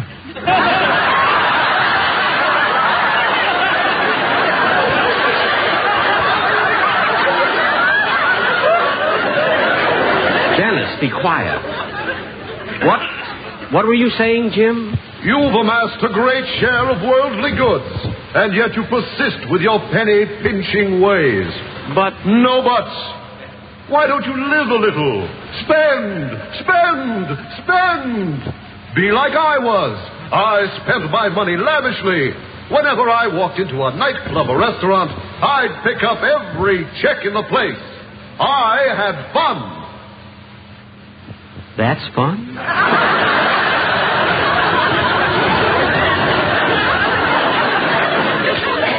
I never thought of it that way. Well, think, man, think. And believe me when I tell you, Jack Benny, you should spend because you can't take it with you. Are you sure? None of us were able to, but the odds up here are 10 to 1 you'll find a way.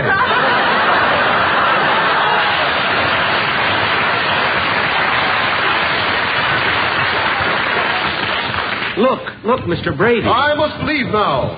But remember my advice. Spend.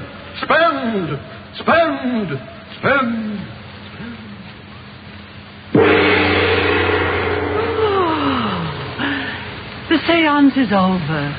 Well, what'd you think of it, Jack? It's amazing. Absolutely amazing. And you want to know something, fellas? It made me see the light. I'm going to change my ways.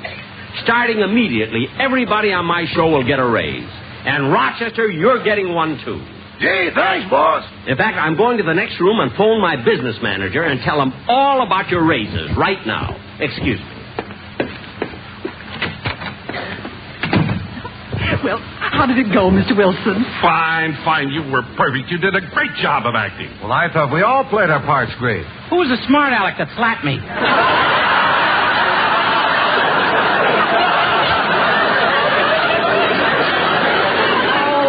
It doesn't make any difference. Everyone acted great. Especially you, Rochester, the way you pretended to be scared. Wasn't that good? You certainly were. That was a wonderful idea. We finally got Jack to loosen up. Well, fellas, it's all fixed. Did you talk to your business manager? I sure did. He also manages the man who played the ghost, so none of you are getting raises. Better luck next time, fellas.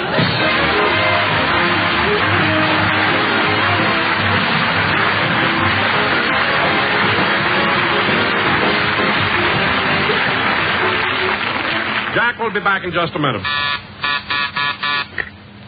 Hello? Yeah, this is Mabel.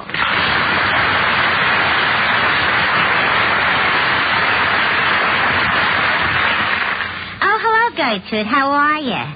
Yeah, I got another letter from Sylvester from overseas. He feels fine. He says he's putting on weight. Yeah. He also said he had dates every night for a week. Well, sure, we're engaged. But, oh, for heaven's sakes, Gertrude, not that kind of date.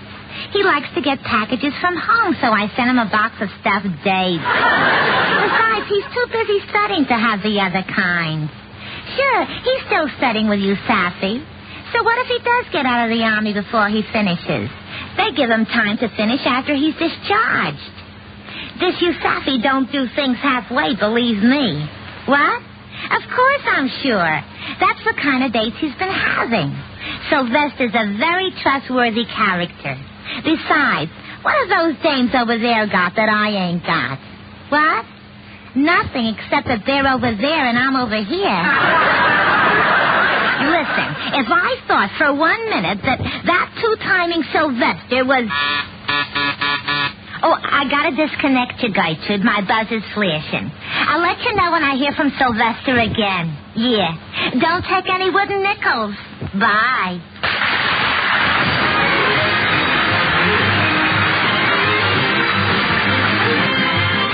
You know, Rochester, even though you fellas all framed this seance, it was kind of interesting at that.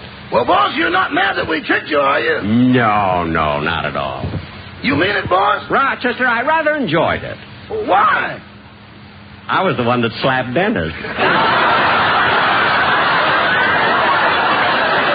Good night, folks.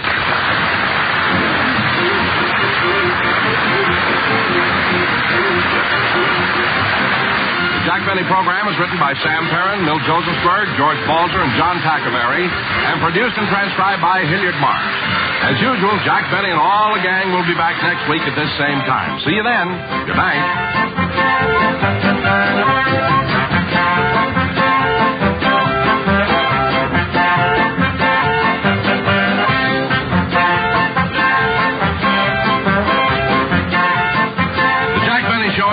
Through the facilities of the United States Armed Forces Radio Service.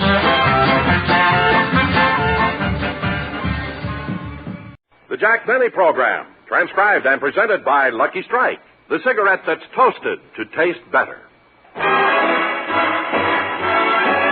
If you want better taste from your cigarette, Lucky Strike is the brand to get. It's toasted to give you the best taste yet. It's the toasted cigarette. They taste fine. Tobacco is light. Tobacco is mild. Tobacco too. And it's toasted, yes, it's toasted because the toasting brings the flavor right through. So to get better taste from your cigarette, Lucky Strike is the brand to get. It's toasted to give you the best taste yet. It's the toasted cigarette.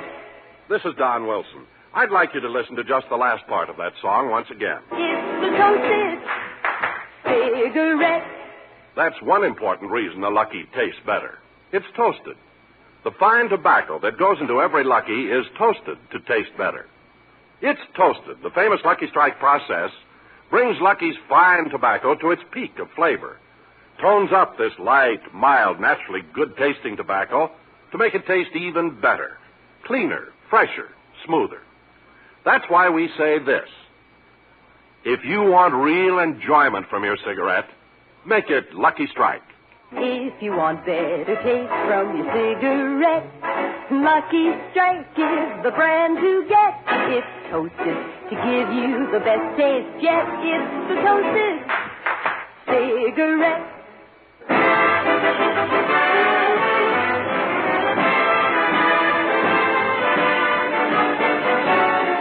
The Lucky Strike program starring Jack Benny with Mary Livingston, Rochester, Dennis Day, Bob Crosby, and yours truly, Don Wilson.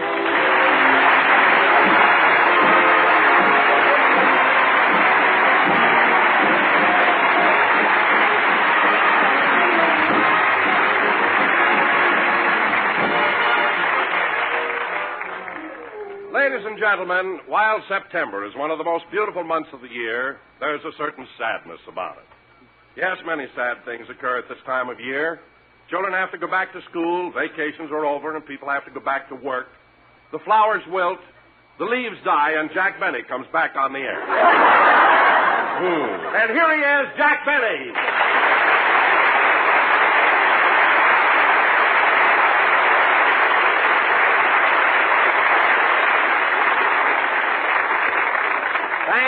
Thank you. Hello again. This is Jack Benny talking. And, Don, I want to discuss that introduction with you. On our final show of the season last May, you introduced me with an insult.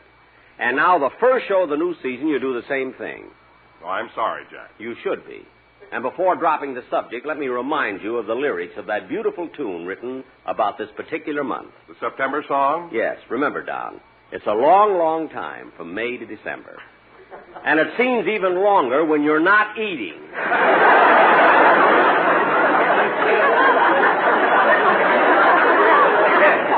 So watch it, Slenderella boy.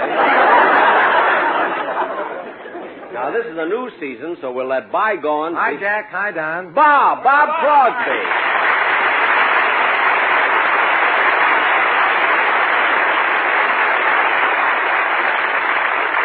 Bob, it's good to see you. You look wonderful. Well, so do you, Jack, and you too, Don. Thanks. I feel good, too.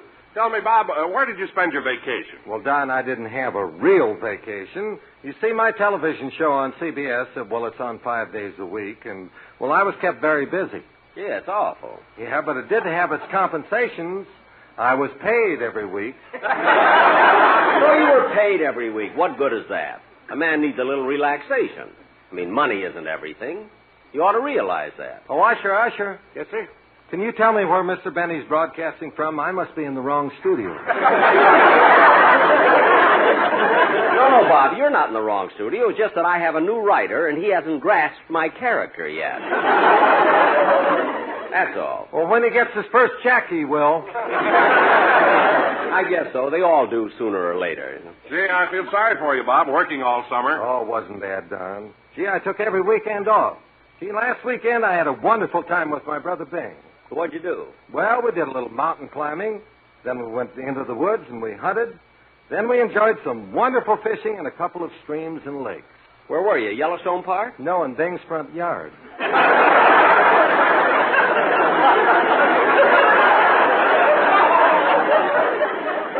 Now, wait a minute, Bob. I know Bing has a big house and ground, but it's not that big. Aren't you exaggerating a little? No, I'm not, Jack. In fact, it's an even money bet that Bing's place becomes a state before Hawaii.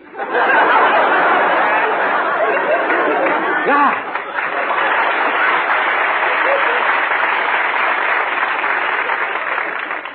Gary may have to go to Washington as a senator. It'd be better than going to Pittsburgh as a ball player.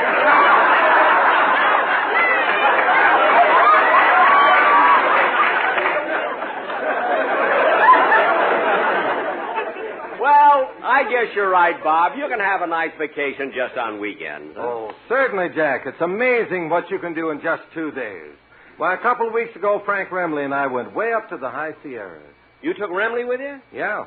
Very unfortunate thing happened, too. We were climbing around a narrow cliff. All of a sudden, Remley slipped and fell about 30 feet to a small ledge, and no one could reach him. That's terrible. What happened then? Well, finally, one of those St. Bernard dogs with a brandy around its neck got to him. Well, thank goodness. Where's Remley now? Well, the last I saw of him, he and the dog were walking off, arm in arm.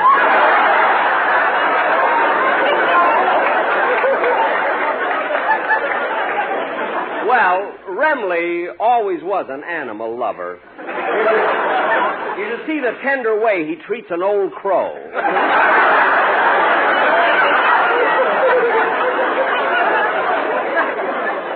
It's touching. Why, I remember once... Hello, Mr. Benny. Hello, everybody. Why, Dana!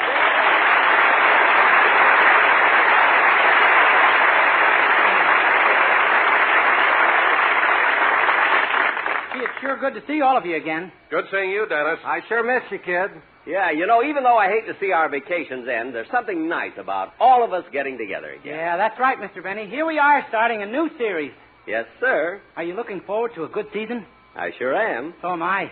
That's good. In fact, this will be the best season I ever had. Why? I'm quitting your show.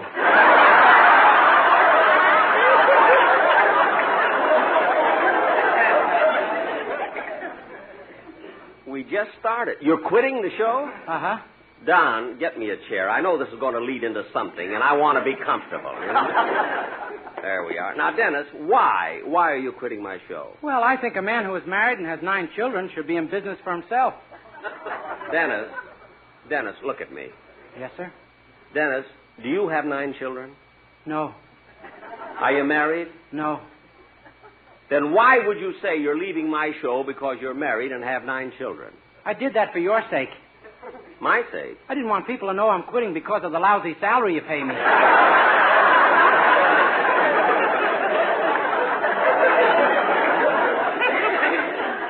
What? I grasped your character 12 years ago.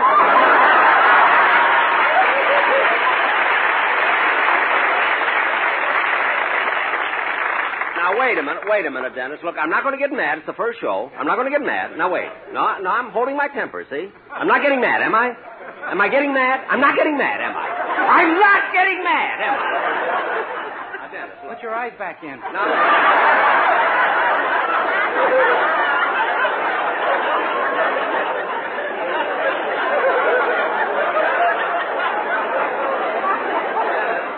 I only want to ask you something. I'm not getting mad. Do I look mad? I'm not mad, am I?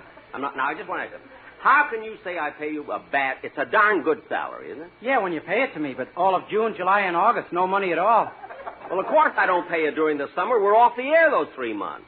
We are? Oh, certainly. Gee, and every Sunday I came down here and sang my heart out.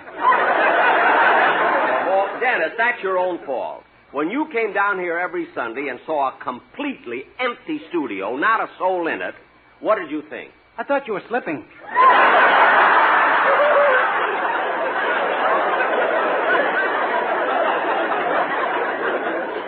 Slipping? And it's about time, too. Nobody can last forever. Now cut that out! Look, Dennis, this is the start of a new season, so I'm not going to lose my temper. But I thought... No, I'm not going to get mad, Dennis. Just think. Yes, sir. Yes, I'm not getting mad. Just...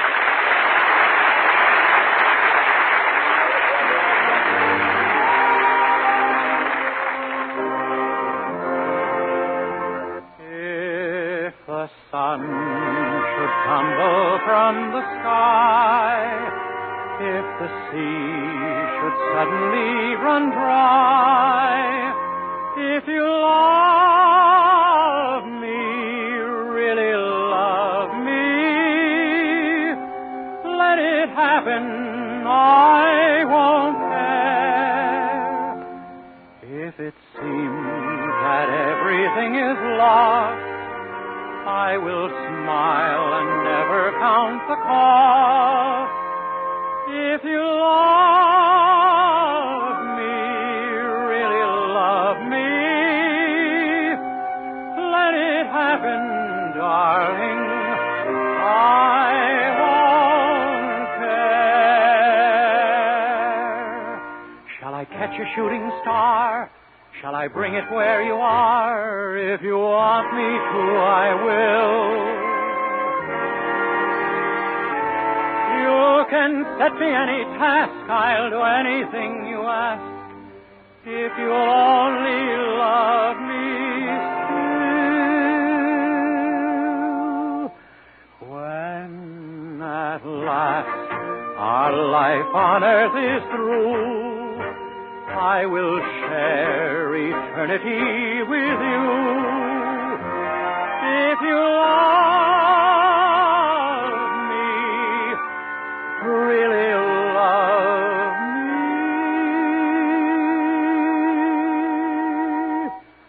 then whatever happens,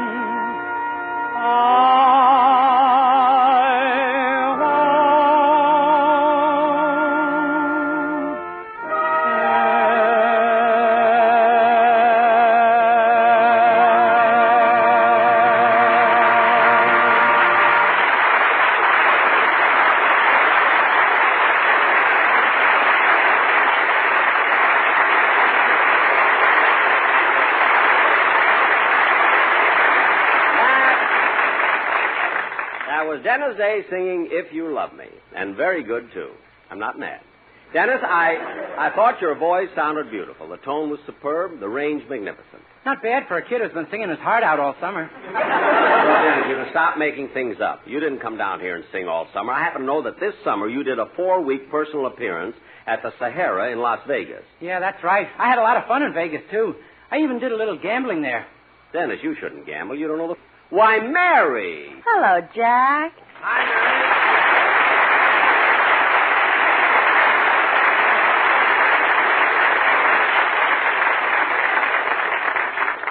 Hi, everybody. Oh, Mary. Hello, Mary. Hello, Mary. What were you fellas talking about? What a big hit I was in Las Vegas. Oh, yeah. I read where you broke records there. Yeah, I'll say. When I left, they even dedicated a slot machine to me. There's a slot machine at the Sahara with my name on it. Well, that's nothing. There's a slot machine at the Flamingo with Jack's blood on it. Blood on it, blood on it. A little cut on the wrist. You make a big thing out of it. You come in on the first show, Mary. That's a fine greeting you give me. Oh, I'm sorry, Jack. Oh, sure. I bet you're not sorry at all. You don't see me for months, and that's how you say hello. But I am sorry. And to show you I'm sincere, come here and I'll give you a big kiss. Well. Come on, let's get on with the show. Oh, quiet, Dennis. You're just jealous. A man with a wife and 9 kids is jealous? Oh, be quiet. All right, Mary. Get ready. I'm going to kiss you. Well, I'm ready, Jack. There, Mary. How was that? You lost more blood in Vegas than I thought.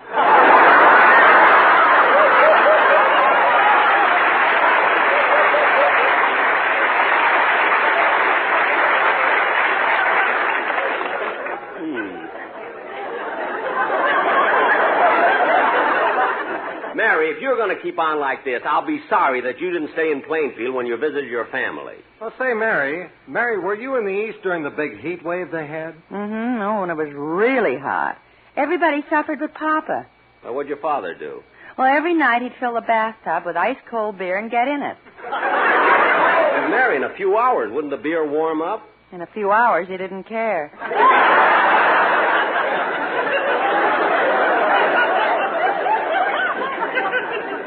I know, but wasn't it kind of messy when he tried to wipe himself off? He didn't have to. Brine Gold is a dry beer.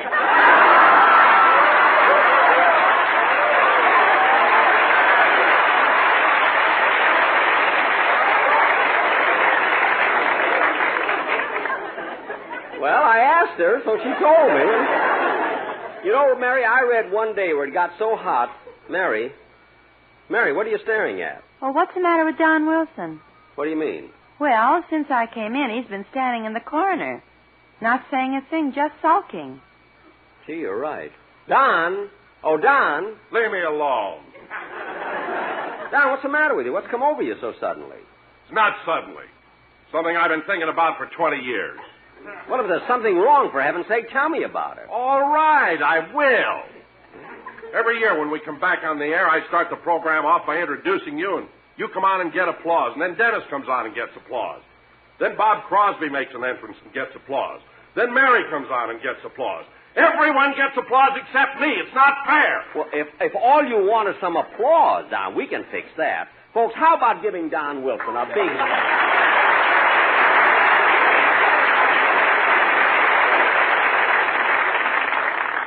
There you are, Don. How was that? Wonderful, Jack. Makes me feel great. Good. And, folks, I want to thank you for giving Don that big hand because never has so little made so much so happy so fast.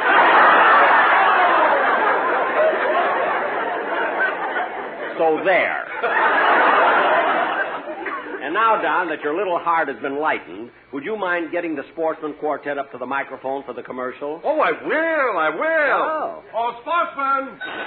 Hold it, Don. Hold it. Hello? Hello, Mr. Benny. This is Rochester.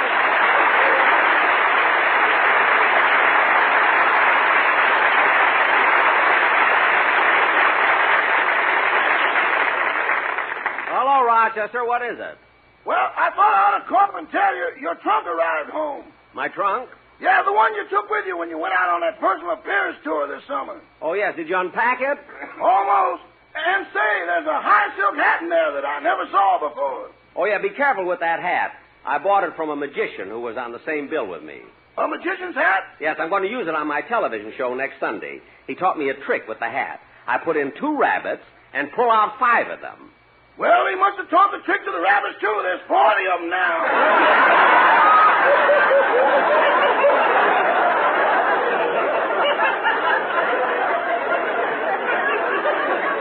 Well, I'll be darned.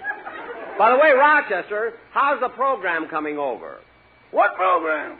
What program? My program, the one I'm doing right now. Your program isn't coming over the air. I turned the radio on to the station a few minutes ago, and all they have is music. Rochester, are you sure you tuned into the right station? Yes, sir, and all they have is a man playing an organ. Well, that burns me up. I know something that'll burn you up even more. What? He's getting laughs.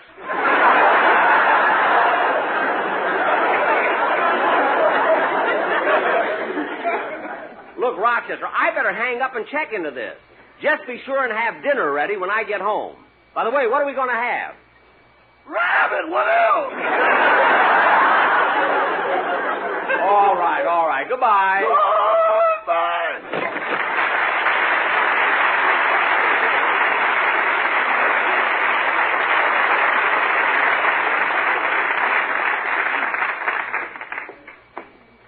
Jack, where are you going? To see the head engineer. There's something wrong. Our program isn't on the air. But, Jack, in honor of your first program of the season, the Sportsman Quartet's prepared a special number, and they're ready to do it. All right, Don, let them sing it to the studio audience. I've got to go. Okay.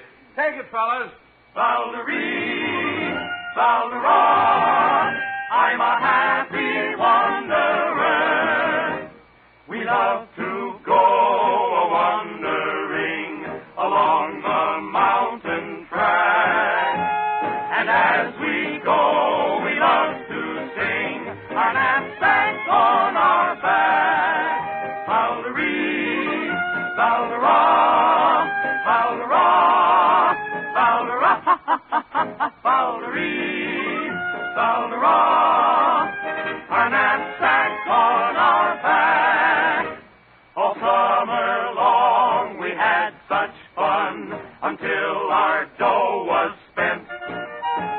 When we wired Jack to send us some, this song is what he sent. Valderie,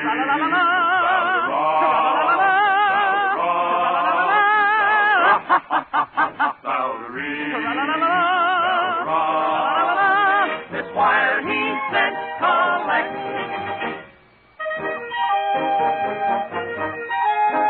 Now we are back with our friend Jack here on the radio.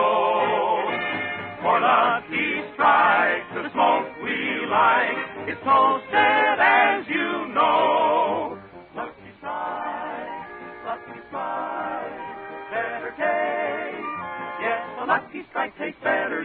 like. L-S-M-A-P, Lucky Strike. Take a puff and breathe a toasted cigarette. Yes, it's toasted. Smoke Lucky Strike.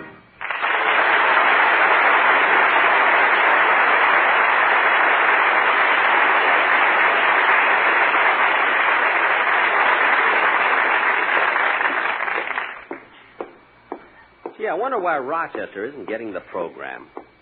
Probably something wrong with my radio at home. I can't understand CBS not sending my first program out. My second one I could understand. They think a little thing like that is going to make me quit. They're crazy. Say, I wonder where I go to see the chief engineer. This must be it. It says George Foster, chief engineer. I'll go in. That must be him in front of the big electrical panel. Excuse me, are you the chief engineer? No, I'm his assistant.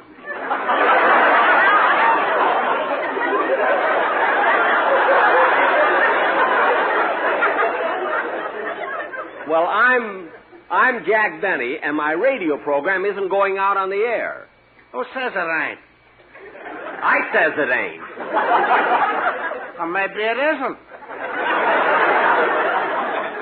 Well, why isn't it? I don't know, but it aren't my fault.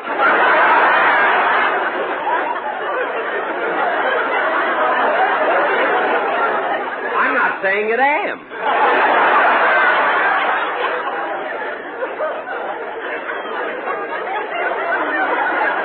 Well, look, what is the reason for my show? What is the reason for my show not being broadcast? Well, let me look at this control panel here.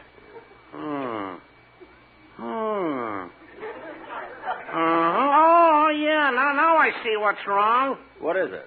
Well, you see, Mr. Benny, when you talk into the microphone, it creates a series of electronic impulses which are converted to vibrating wavelengths at varying frequencies, which are instantaneously reconverted by a series of transistors. Then it comes through here to the master control panel, then they pass through the superheterodyne condenser, and the volume is then rheostatically controlled.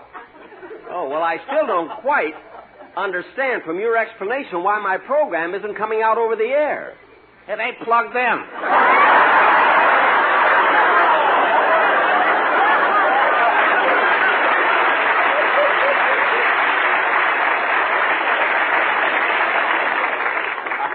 Are you sure? Oh, yeah, certainly. You see, that's the plug hanging loose over there. Well, for heaven's sake, plug it in. Oh, I can't. Why not? Well, look, mister, I can pick up the plug, I can inspect the plug, I can dust the plug, I can polish the plug, but the union says only the chief engineer can plug in the plug.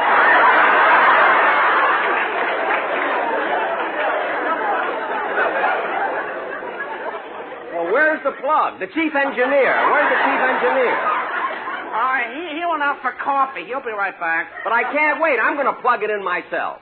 I'll just pull this other plug out. No. Don't pull that one out. That's one of the most popular programs on the air. Everybody's listening to it. What is it? Harry Horlick and his A&P Gypsy.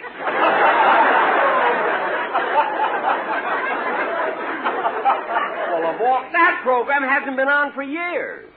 Gee, why don't somebody come down here and tell me those things? Now, look, I've stood for... Oh, here comes Mr. Foster now.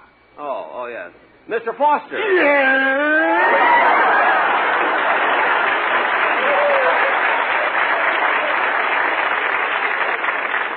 Mr. Foster, I'm Jack Benny. Well,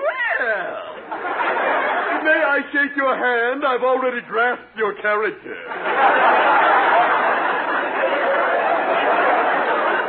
Never mind that. Your assistant here tells me that my program is off the air because that wire isn't plugged in. Yeah, I know. And he told me you're the only one that could do it. That's right. Well, plug it in. Plug it in. I wouldn't touch the nasty thing. You better be careful. You'll be in lots of trouble when my sponsor learns about this. He knows it was his idea. Now cut that out. If you won't plug it in, I'll do it myself. And that concludes tonight's Jack Benny program. What? We wish to thank his special guest, Harry Horlick, and his A&P Gypsy. Well, this is ridiculous. I'm going home and listen to Sam and Henry.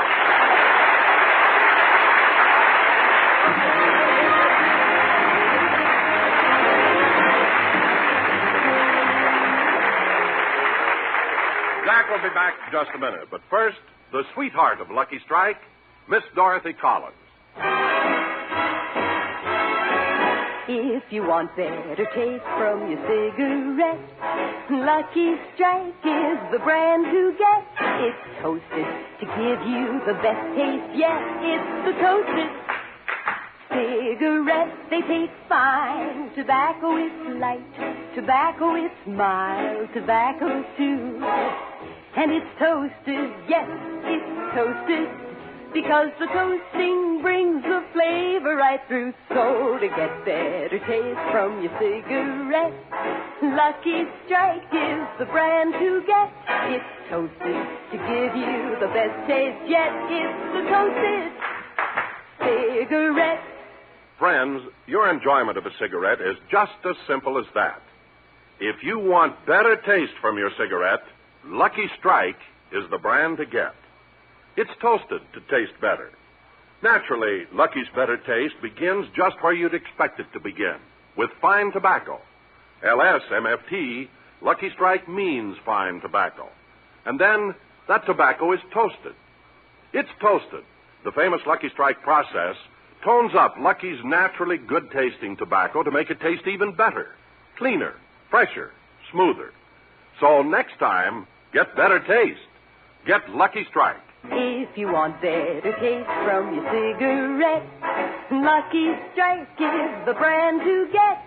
It's toasted to give you the best taste yet. It's the toasted cigarette.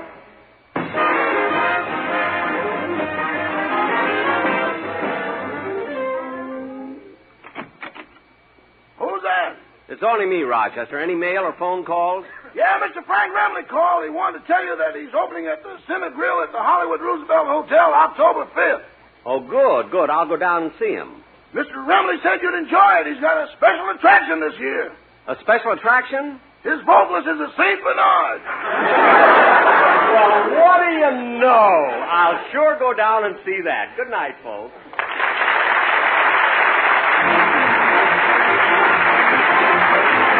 The Jack Benny program is written by Sam Perrin, Milt Joseph Burke, George Balzer, John Tackerberry, Al Gordon, Al Goldman, and produced and transcribed by Hilliard Marks.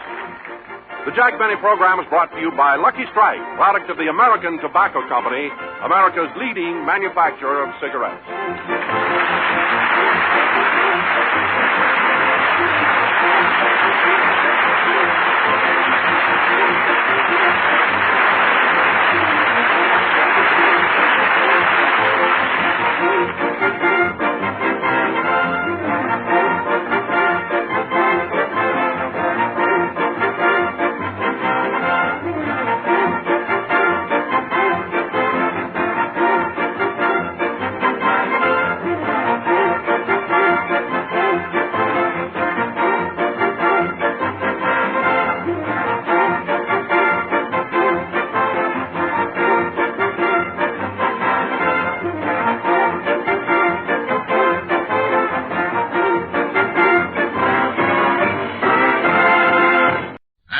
Around the world, the Jack Benny program.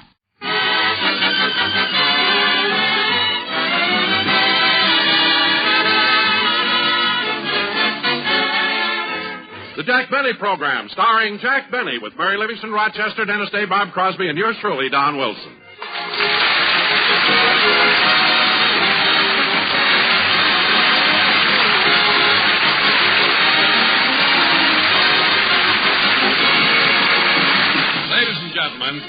Let's go back an hour and visit Jack in his dressing room. He's relaxing before rehearsal. There's no business like show business like no business I know. Da da da da da da da da da. Da da da da da da da. Gee, when Irving Berlin wrote that song, he knew what he was doing, all right. There's no business like show business. I'm sure glad I'm part of it. Gosh, I'll never forget how I first started. I remember when I made up my mind to go into vaudeville. It was the last week in June, and I was 19. I had just graduated and didn't feel like going on to high school.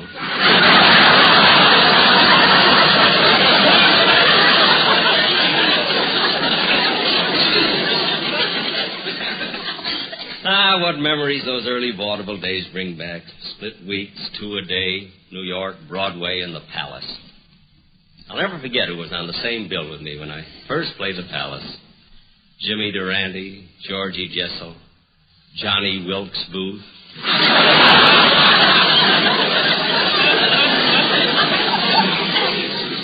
Then vaudeville began to be killed off by a new medium, radio. I wanted to go into radio, but I wouldn't try it until I had a surefire formula and character. Then I hit upon it. I decided to play the character of a tight, miserly skinflint. See, the public gets a million laughs out of my stingy character. And so do I when I count the money I save.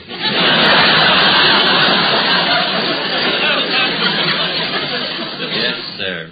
There's no business like show business. Da-dum, bum, boom, ba-boom. Then when my radio program was doing all right, I moved out to Hollywood and went into the movies. See, the movie business is funny. You make good pictures year after year, and nobody thinks anything about it. But you make one stinker and you're through. Gee, I'm glad I quit before I made a bad one.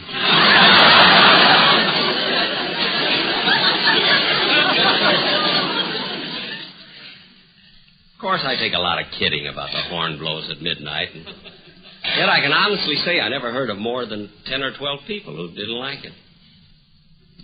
Come to think of it, I never heard of more than 10 people who went to see it. And yet there were 12 people who didn't like it.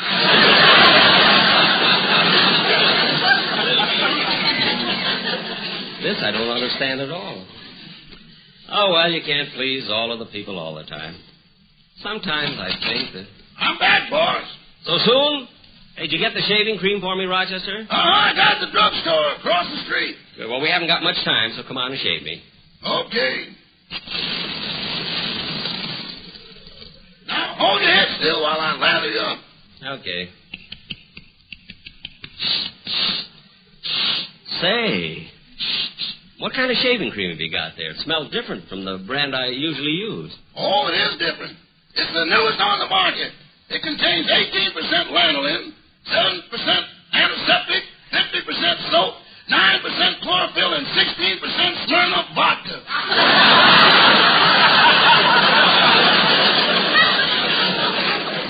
What's the vodka for? That saves money on towels. When you're through shaving, you just lick it off. Gosh, what won't they think of next? Come on, Rochester, you got my face all lathered up. When are you going to shave me? In just a minute. Excuse me. Oh, Mr. Wilson. Mr. Wilson. What is it, Rochester? I'm going to shave Mr. Benny now. Okay, I'll tell the boys. Hey, fellas, Rochester's going to shave Mr. Benny now.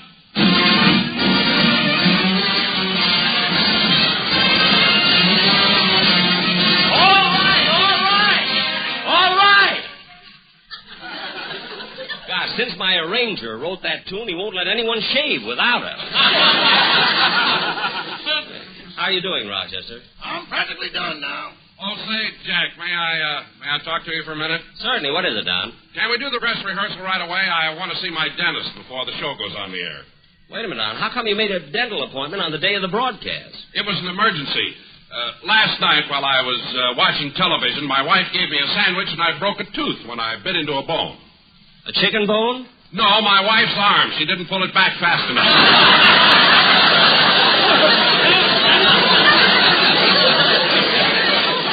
Oh, Don, you're joking. Yes, I am, Jack. But I did break a tooth. And if I don't have it fixed, I'm afraid I won't be able to do the commercial properly on the program. Well, don't let that worry you. The Sportsman Quartet, they can always do it. Yeah, I know, and they're across the hall rehearsing with Malin Merrick, your arranger. Well, come on, I'll go listen to it. I'll be back in a few minutes, Rochester. But, boss, you still got a little lather on your face. Don't worry, I'll get it off before the show. Come on, Don.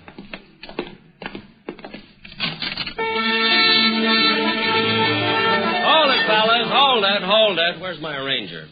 Malin. Yes, Jack?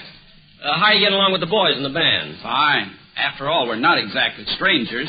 I've worked with them for years. I know how to control them. Well, I'm glad someone can control them. The way they carry on drinking and everything. Oh, Jack, I think you're too hard on them. They're not so bad. Oh, they're not. Look at them. Bagby half asleep there on the piano. Rice leaning against his bass fiddle to keep from falling down. And look at Remley. I mean, what kind of an instrument is that he's trying to play? Instrument? That's a stomach pump. Oh, for heaven's sakes. Well, Malin, the reason I'm here is I'm wondering whether you can prepare a tune for the sportsman to do on today's program. Sure, I've got a real catchy tune right here. Hit it, fellas.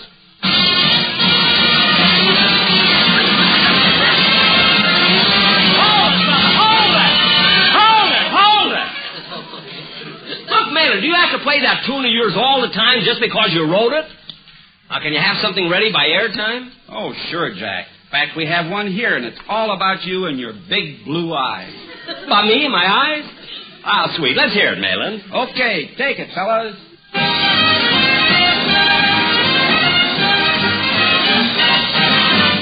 Blue eyes smiling at me, nothing but blue eyes do I see.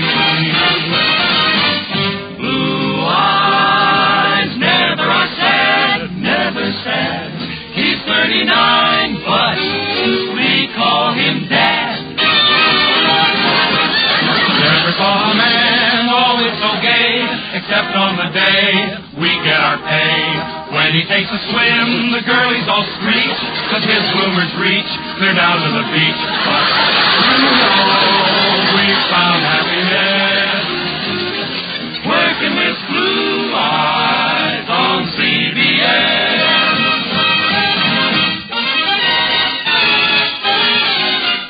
You know we found happiness working with blue eyes on CBS.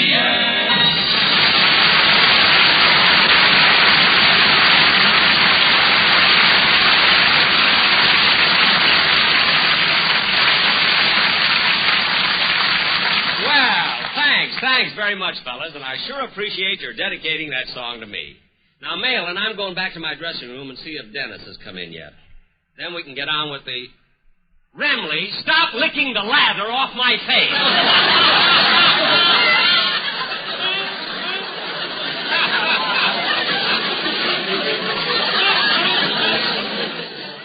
For heaven's sakes. Now, wait for me, fellas. There's no business like show business. Da-dum-bum-bum. Not so soon, Mr. Benny. Was Dennis Day here, or did he call? No, sir. I wonder where he could be. I better call up his house and see if he's left yet. Say, Maple, what is it, Gertrude? Mr. Benny's line is flashing. I'll plug in and find out. Yes, Mr. Benny. Okay, I'll ring Dennis' house. What's that? Oh, I'm sorry, but I have another date tonight. I know we'll have a hot time, but I just can't. Did he ask you for a date, Gertrude? Not exactly. He wanted me to come over to his house and help him finish the ironing. I better try and get him Dennis Day's house. You know, it's always hard getting back to work after a vacation. Now, you said it, Mabel. And, gee, I had such a wonderful time at Catalina. I became an expert skin diver. Skin diving?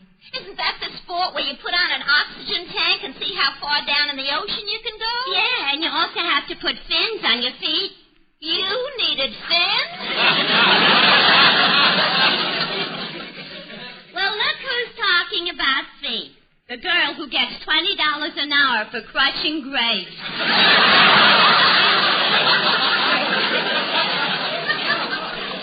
I'm sorry. No offense was intended. Is that skin diving as exciting as people say it is? Yeah, you never can tell what'll happen. Once I was down on the ocean floor, and a great big octopus came up behind me and wrapped all of its 8 arms around me. Oh, gosh, were you scared? Yeah, it felt like I had a date with the Sportsman Quartet.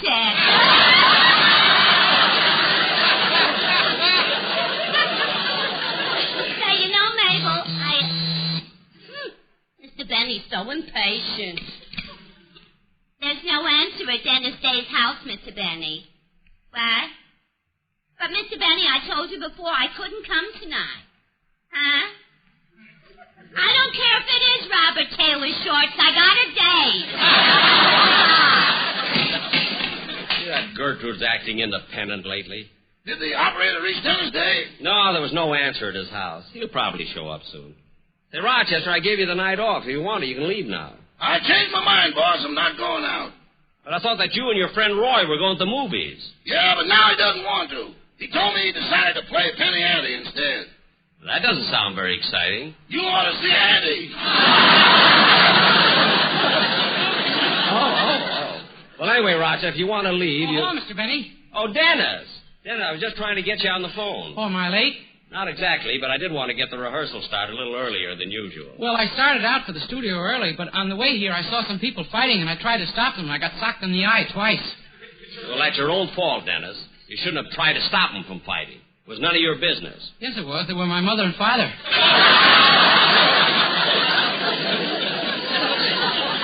Well, what caused the argument this time? Oh, my mother was mad at my father. Why, what happened? They moved away again, and my father told me where.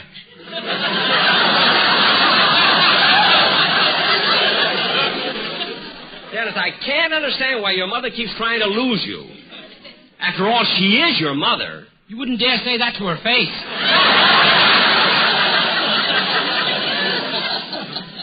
No, I guess not. But, Dennis, much as I'd like to discuss the pugilistic proclivities of your parents, I think we should get into the studio and start the rehearsal. Okay.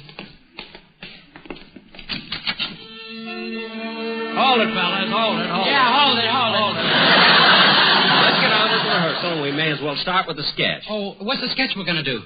Well, we're going to do our version of that spectacular 20th Century Fox CinemaScope production, Garden of Evil, which starred Gary Cooper, Susan Hayward, and Richard Widmark. Now, I will play the Gary Cooper part, which is the leading role. Naturally. Yes, naturally. Yes. Now, Don, let's rehearse it. Set the scene. Okay, a little mood music, please, Malin.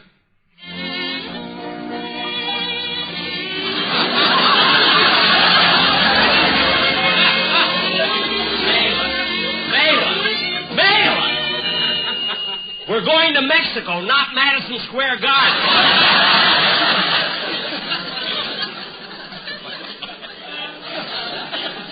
Now do what Don Wilson said or he'll bite your arm. Go ahead. In the middle of the last century, hordes of Americans moved on to California seeking gold. Our play concerns two men who were bound for the gold fields by boat, but were blown off their course and landed on the coast of Lower Mexico.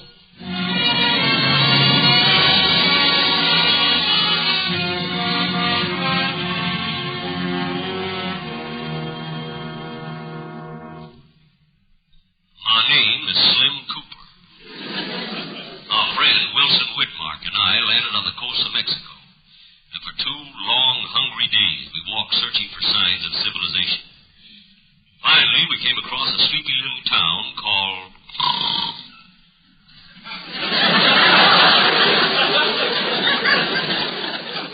Later, this name was changed to Sonora, Mexico. The town seemed deserted, and I finally took a chance and knocked on a door.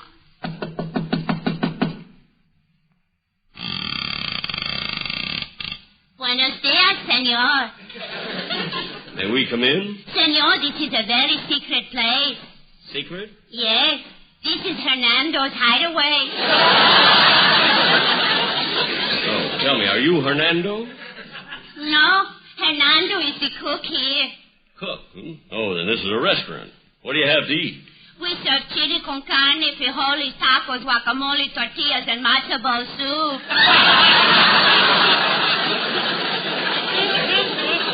Matzo ball soup? Hernando is only his first name.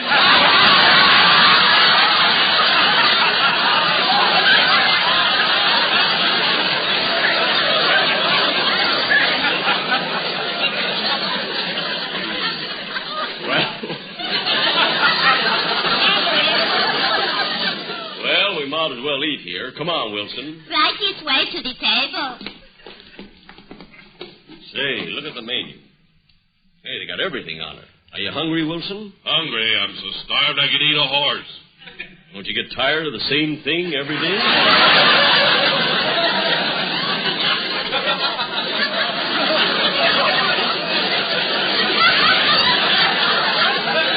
I could understand it if a horse had an arm.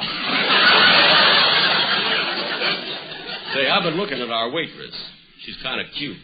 I'm going to try to date her up. Hey, senorita. Si, senor. How about a date tonight? I cannot go with you, senor. I'm married. The bartender over there is my husband. Your husband, eh? Going over and talk to him.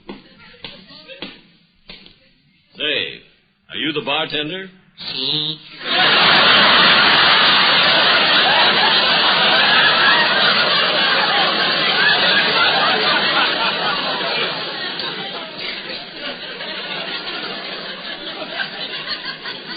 And you're married? Si. That gal over there? Si. What's your name? Sorry.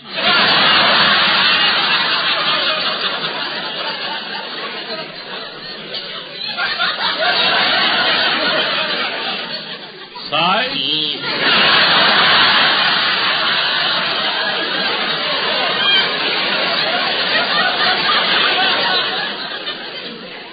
Have you any children? 6. 6? What are the names? Sausage, Samsel, and Junior. Junior, eh? That must be Size. Si. What's your wife's name? Sue. Sue? Si.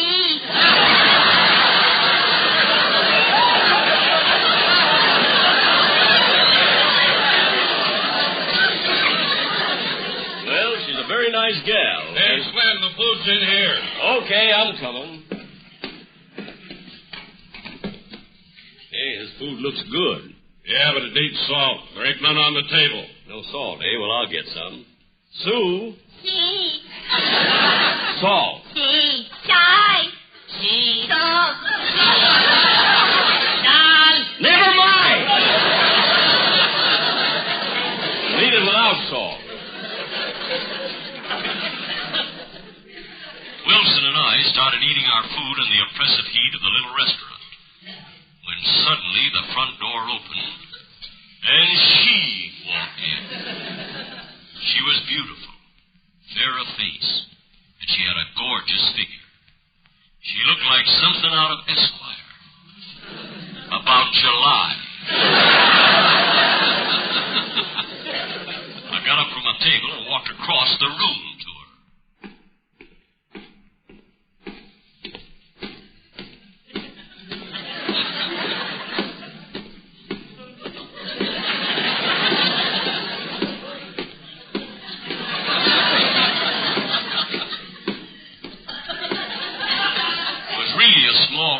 This picture was in CinemaScope. She began to speak. Someone please help me. Please. I'll help you, ma'am. What is it? It's taken me a long time to get here. I walked for over 5 days, over mountains, across rivers, through the hot desert. I was even captured by Indians. No. Yes. They held me captive for a while, but when I gave them a handful of beads and a cheap necklace, they let me go. Stupid Indians.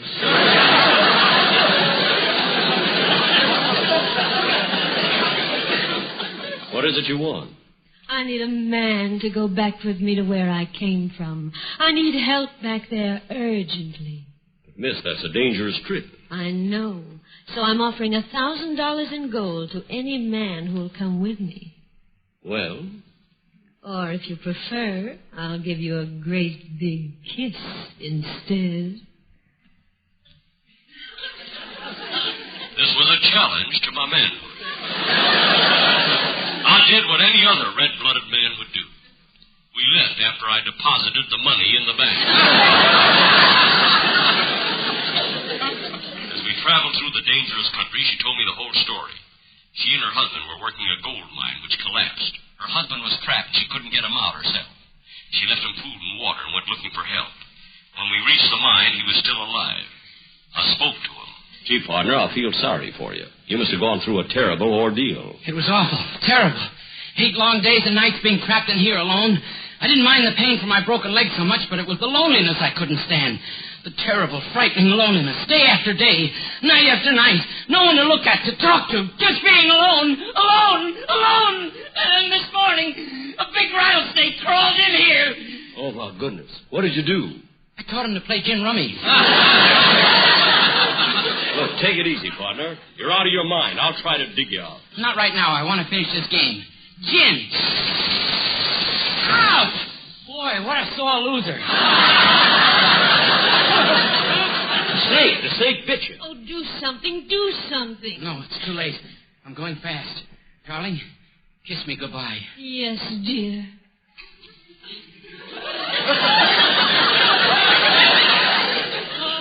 Ooh, do I hate to go.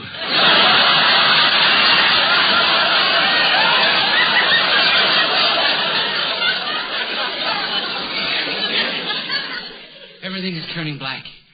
Kiss me again. Look, die already! And I had to take the leading role. What a jerk I was. Naturally. A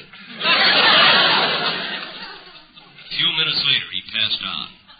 It was then that his wife said that she had fallen in love with me, so we got married. What a sneaky way for her to get her $1,000 back. Truly, this is a garden of evil.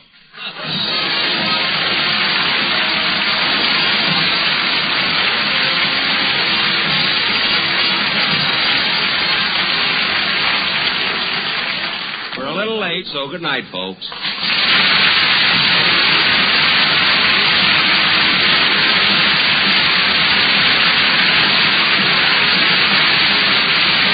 The show tonight was written by Milt Josephsberg, John Tackerberry, Al Goldman, Al Gordon, and produced and transcribed by Hilliard Marks. This is Don Wilson inviting you to join us again next week at this same time for The Best of Benny. This is the United States Armed Forces Radio Service.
The Jack Benny Program, transcribed and presented by Lucky Strike, the cigarette that's toasted to taste better.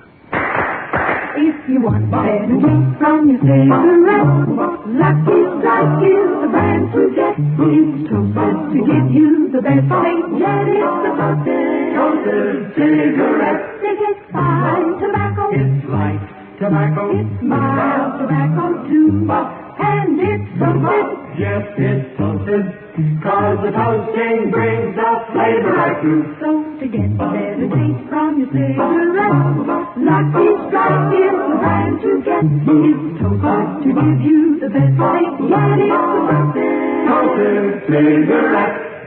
This is Don Wilson. As cigarette smokers, you and I know the most important single thing any cigarette can offer is taste.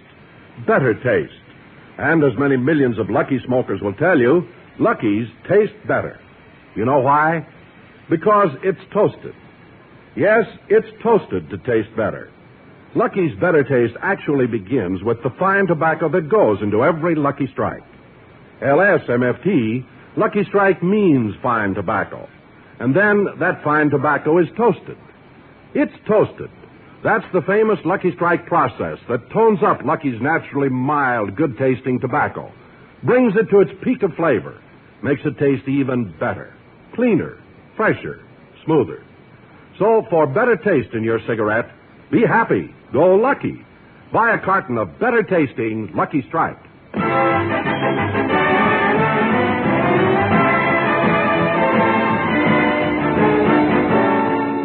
The Lucky Strike program starring Jack Benny with Mary Livingston, Rochester, Dennis Day, Bob Crosby, and yours truly, Don Wilson.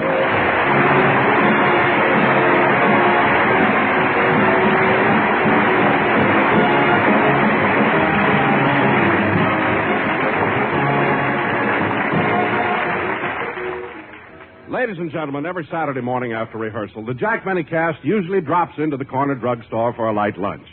As the scene opens, all of us, with the exception of Jack, have just entered the drugstore. Hey, we're lucky, fellas. It isn't crowded at all. Yeah, we can have our regular table. Well, let's sit down. Hey, Jack must have finished his business at the studio. He's standing on the corner on the other side of the street. I wonder what the private business was he had to take care of. Well, he went up to see Mr. Ackerman, the vice president of CBS. This is the day Jack is giving the network his ultimatum. Well, what ultimatum? Either CBS gives him free parking or he's going back to NBC.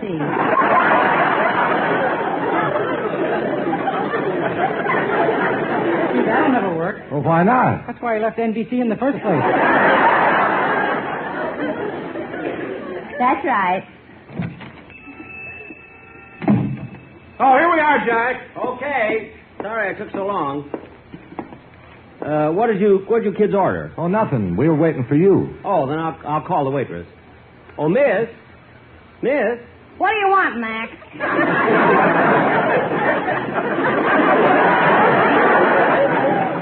We'd like to order some food. Do you have a menu? Yeah, here. Thanks. Now, let me see. Hey, wait a minute. This is the menu from the Brown Derby. I know. The stuff on ours would turn your stomach. Say, look, miss, all I want is just an egg sandwich and a glass of milk. I'll have the same.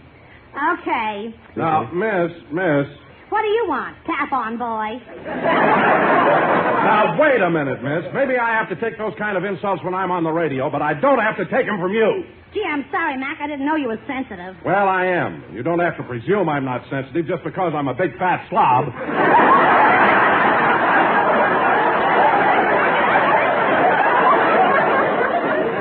John, control yourself.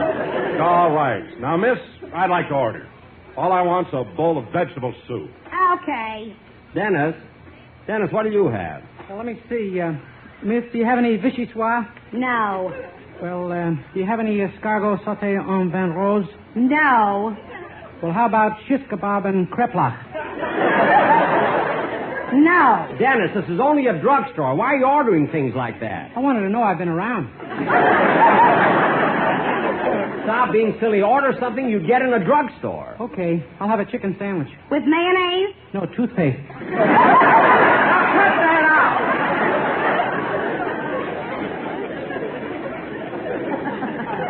Liz, just bring him a chicken sandwich, that's all. Now go get the food. Okay, Mac. I'll be back in a flash with the trash. Never mind, just go get it. You know, it's hard to believe that she used to do the commercials on the Lady Esther program. Now, look, Dennis, when we do the show... Wait a minute, where did Dennis go? I don't know. Oh, there he is, over by the jukebox. Hey, look, they got one of my records here. Well, why don't you play it, Dennis? I can't. I haven't got a nickel. Has anybody got a nickel? Oh, I haven't. Neither have I. All I have is a dime. I can change it.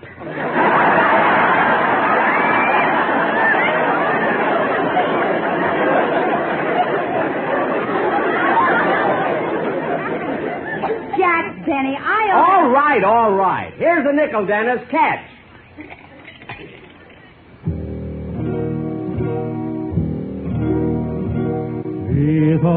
Amore quanto è bello, spira quando sentimento, con il tuo chi tienamente, cascedato fai suonare.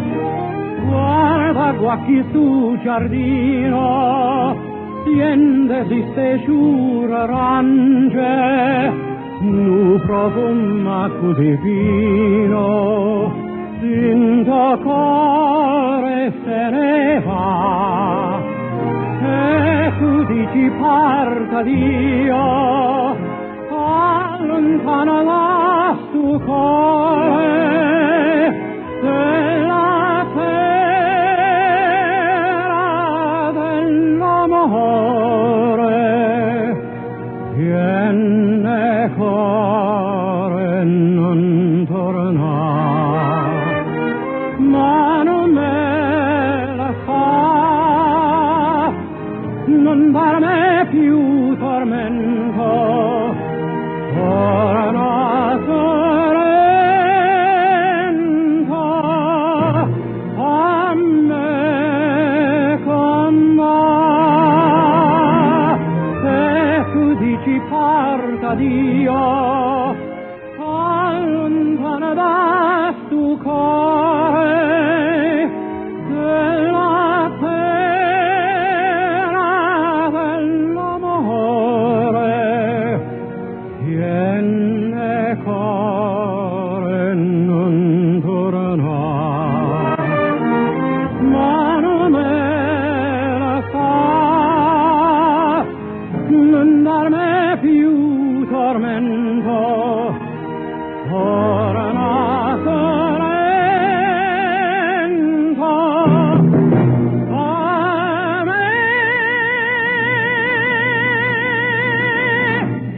me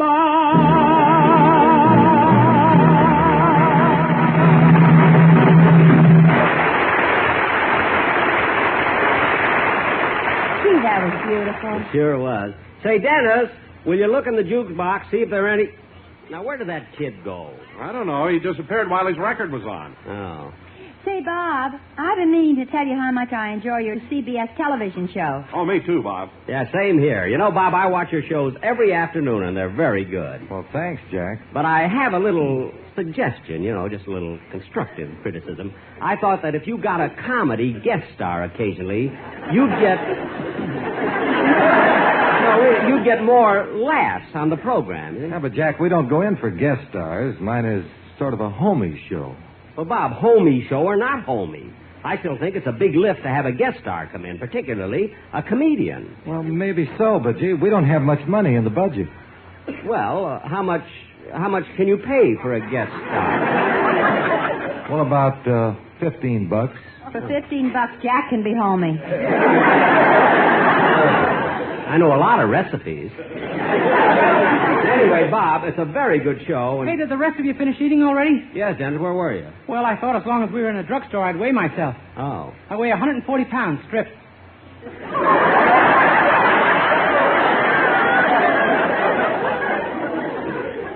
Stripped? I took the weighing machine into the phone booth.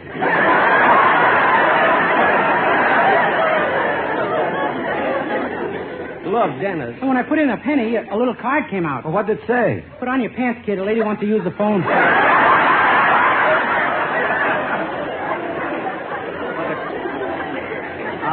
Dennis, stop. Stop already. Will you stop being silly? Oh, he's not being silly, Jack. Sometimes those things just happen by coincidence. Oh, sure. Well, that's the truth. Once I put a penny in the scale, and you ought to see the card that came out. Well, what did it say? Get off, you're hurting me. Well, that I believe. That could happen. I hate to break up this round table discussion, but will there be anything else? Not for me. Anyone want anything? Not me. Well, I've had enough. Okay, here's the check. Oh, well, I'll take it, miss. No, Bob. Let me pay it. It's my turn today. Oh, now, wait a minute, John. You paid last time. I'll pay today. No. Bob paid last time. Now it's my turn. No, Don, you're wrong. Dennis paid the last time, and now it's my turn. Oh, for heaven's sakes, fellas. Let's all go Dutch. Mary, it's their argument. Keep out.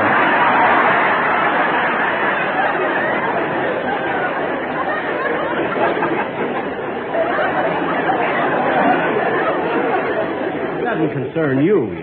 Hey, Blue Eyes, how come you never pay a check? Did you take a pledge or something? For your information, miss, it just so happens that the last time I picked up the check. You had to. You were alone. That has nothing to do with it. Oh, miss, I'll pay it. Here, keep the change. Thanks. I got a car outside. Anybody want a lift? Oh, not me. It's such a nice day. I'm going to walk. Oh, say, Don, I've got to go over and see my brother about something, and say, you pass Bing's house on your way home, don't you? Yeah, Bob. Well, would you mind dropping me off at his gate? Look, I'll drive you right up to his door. No, just drop me at the gate. I'll take a bus the rest of the way. Gee, he must have a big place, huh? Well, so long, Mary. So long, Jack. Bye, so long, Bob. so long. See you at the show. Yeah, so long, Don. See you later.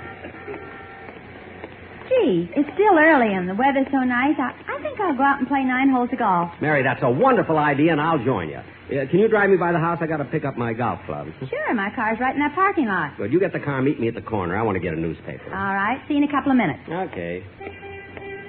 Gee, that Bob Crosby's a nice guy. Imagine him giving the waitress a $1 tip. Gee, I'll bet it made her feel good. I got a thrill out of it, and I was only watching.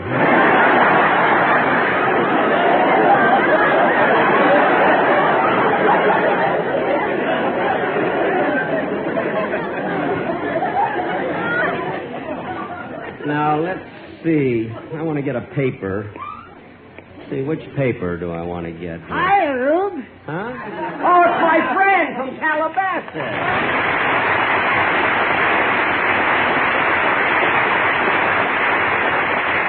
Well, gosh, I haven't seen you in nearly a year. Well, tell me, what are you doing here in Los Angeles? Huh? I came to get some supplies from a farm. I just bought an electric milking machine. You need an electric milker for your cow? Yeah, it's kind of hard to squeeze out a living by hand. Ain't that a humdinger? Yeah. Heard it on a homie show the other afternoon.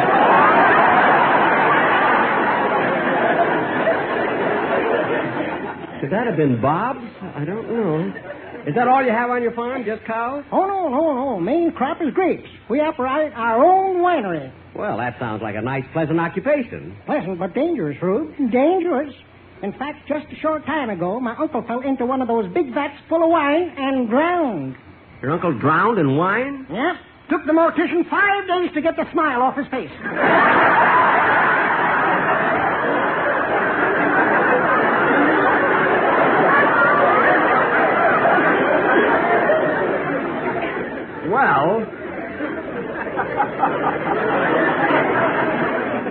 Well, I can't understand how...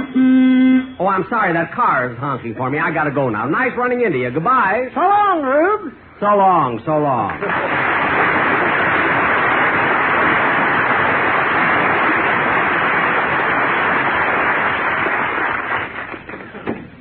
Here I am, Mary. Hiya, Rube. Oh, stop. Come on, let's get going. Gee, I'm glad we finished rehearsal early. Such a nice day for golf. Yeah. Say, Jack, what'd the headlines in the paper say?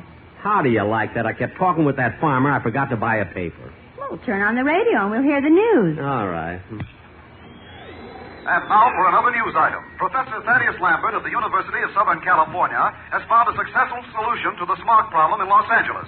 He has moved to Colorado.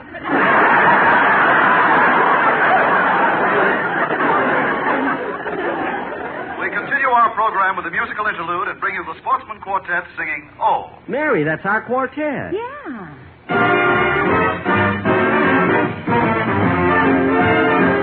Oh, lady, oh, how she can snuggle, she's as sweet as can be. And when we're in the parlor, oh, the way she whispers pretty nothing to me.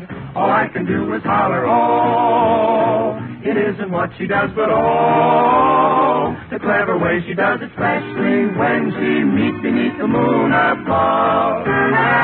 sweet cookie. Oh, what'll I do? The way she sends me with her go-get-em eyes and puts me in a flurry. Oh, doo-doo-doo. The way I fall for all her beautiful lies.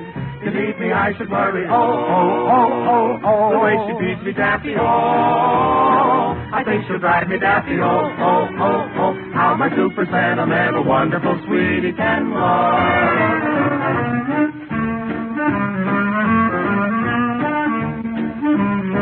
Oh, lady, oh, doo-doo-doo-doo. The way she holds a lucky strike in her hand, it makes me very happy. Oh, doo-doo-doo-doo. For deep of hope and pleasure, luckies are grand. Just ask your dear old pappy. Oh, such fine and light tobacco. Oh, there's 20 in a pack. So, lady, when I see you light a lucky, I know together we'll be saying, oh, a lucky has a better taste, it is true. I like to sing about 'em all. A cleaner, fresher, smoking smoother for you. I'll never be without 'em all. The only smoke for me is all an LSMT and oh, oh, oh, oh. I'm so wild about a lucky, all I can say is just oh. All I can say is just oh.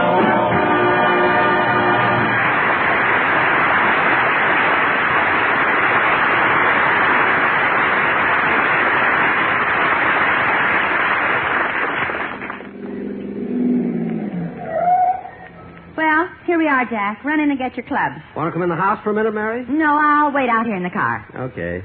Show you my etchings.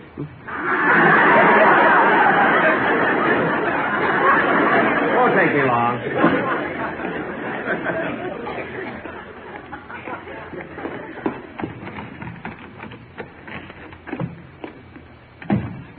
Is that you, Mr. Benny? Yes, Rochester. Would you like me to fix you some lunch? No, thanks. Wait a minute, Rochester. What are you doing with my violin? I'm going to put it back in the case. That violin's been lying around ever since you went off the air last June. That long? Uh-huh. In fact, it's got mold all over it. Well, did you wipe it off? No, sir. Why not? Boss, mold makes penicillin, and that thing needs all the help it can get.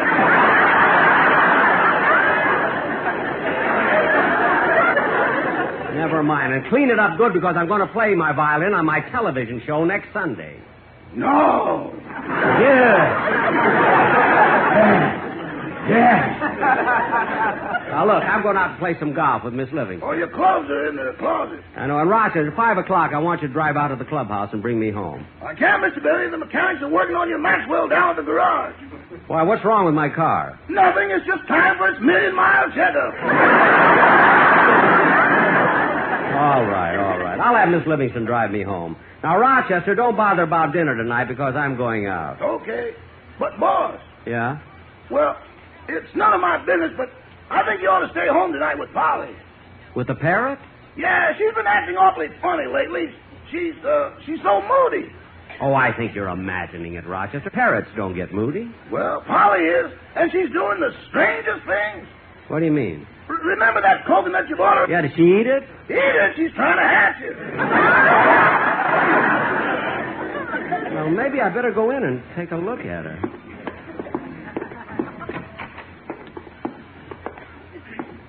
Hello, Polly.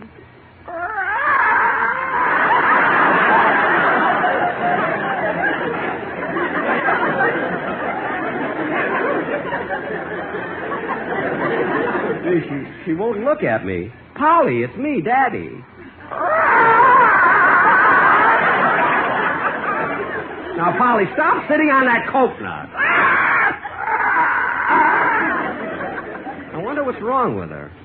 Imagine her trying to hatch it. Say, Rochester, that's it. The poor thing's all alone. So I know she doesn't know any better. I think I'll buy a mate for her. Buy a mate.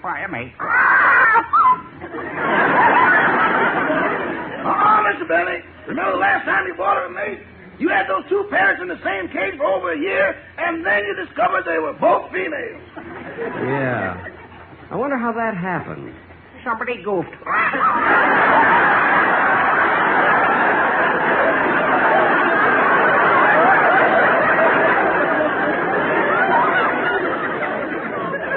Well, don't look at me as though I'm stupid, Polly. You didn't know yourself for nearly a year.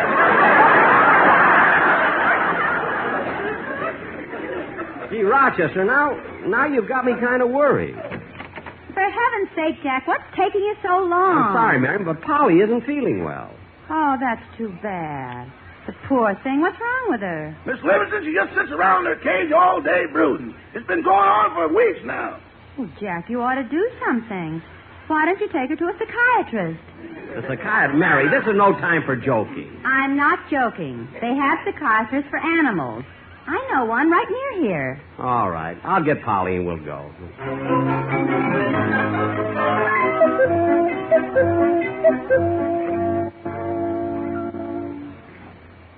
Jack, here's the doctor's office. You go with Polly, and I'll wait outside in the car. Okay.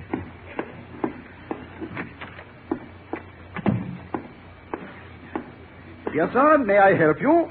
Well, are you the psychiatrist? Yes, sir. I am Dr. Hugo Browner, Ph.D. Ph.D.? Parrots, horses, and dogs.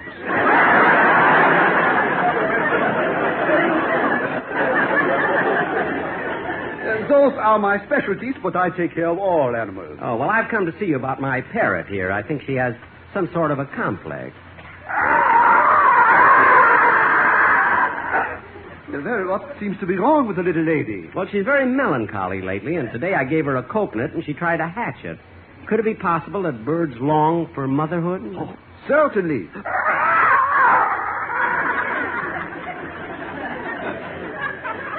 Tell me, how long has she been acting so moody? For a few weeks. Before that, she was always jolly. She used to love to listen to the radio and television. You know? A parrot that enjoyed radio and television? This I cannot believe.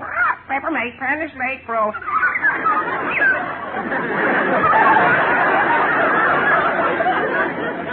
I believe. Now, to help her, maybe it would be good if you told me something about yourself. What do you do? Well, I'm Jack Benny. Oh, yes, you look familiar. Well, in addition to yourself, Mr. Benny, how many people come in contact with this parrot? Well, there's my valet and my cat and my 6 writers. Uh-huh. And what is this parrot's name? Polly. It took 6 writers to think of that?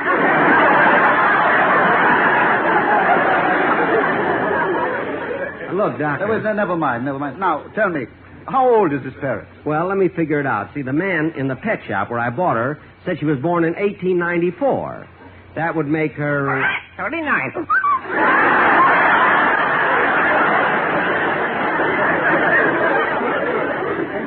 Where does she get such delusions? I'm sure I don't know. Now, Mr. Benny, you say this parrot listens to radio. Does she like music? Oh, she loves music. Good. I will give her a word association test. Word association about music? Yes. I will give her a word, and by automatic reflex, she will say the first thing that comes into her mind. Oh, good. Now, Polly, listen. Piano. Liberace. Clarinet. Pretty good one. Violin. Penicillin.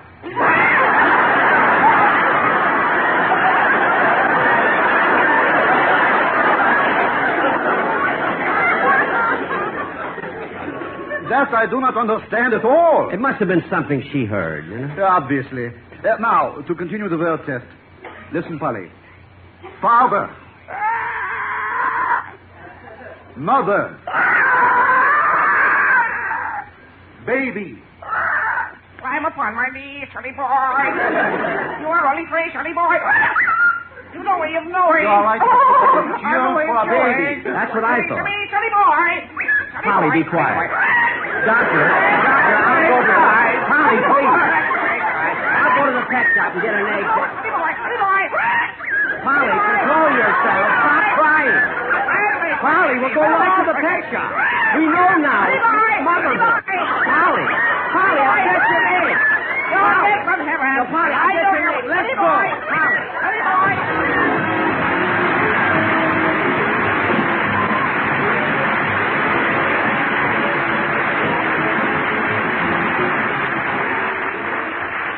Jack will be back in just a minute.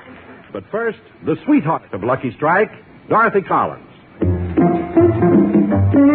If you want better taste from your cigarette, Lucky Strike is the brand to get. It's toasted to give you the best taste yet. It's the toasted cigarette. They take fine tobacco. It's light tobacco. It's mild tobacco too.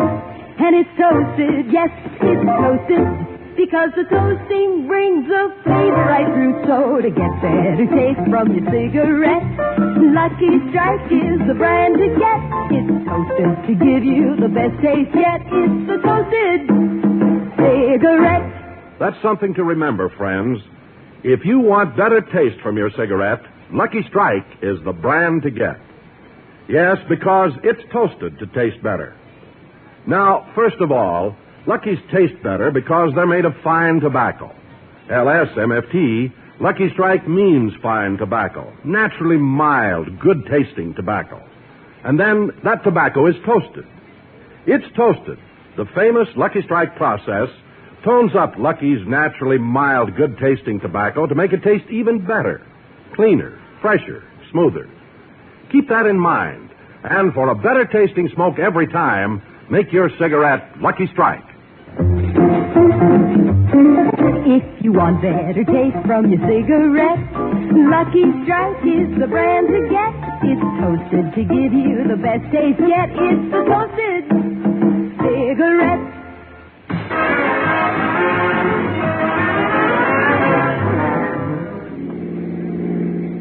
Jack, what did the psychiatrist say about Polly? Oh, she'll be all right. All birds get moody once in a while.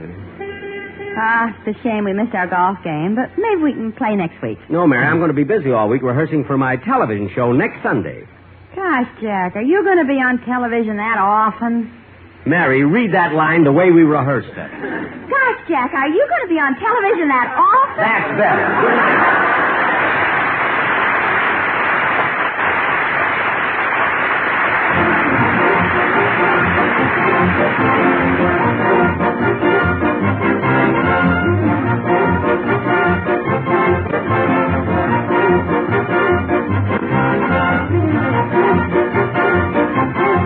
The Jack Benny program is written by Sam Perrin, Milt Josephsberg, George Balzer, John Tackerberry, Al Gordon, Hal Goldman, and produced and transcribed by Hilliard Marks. The Jack Benny program is brought to you by Lucky Strike, product of the American Tobacco Company, America's leading manufacturer of cigarettes.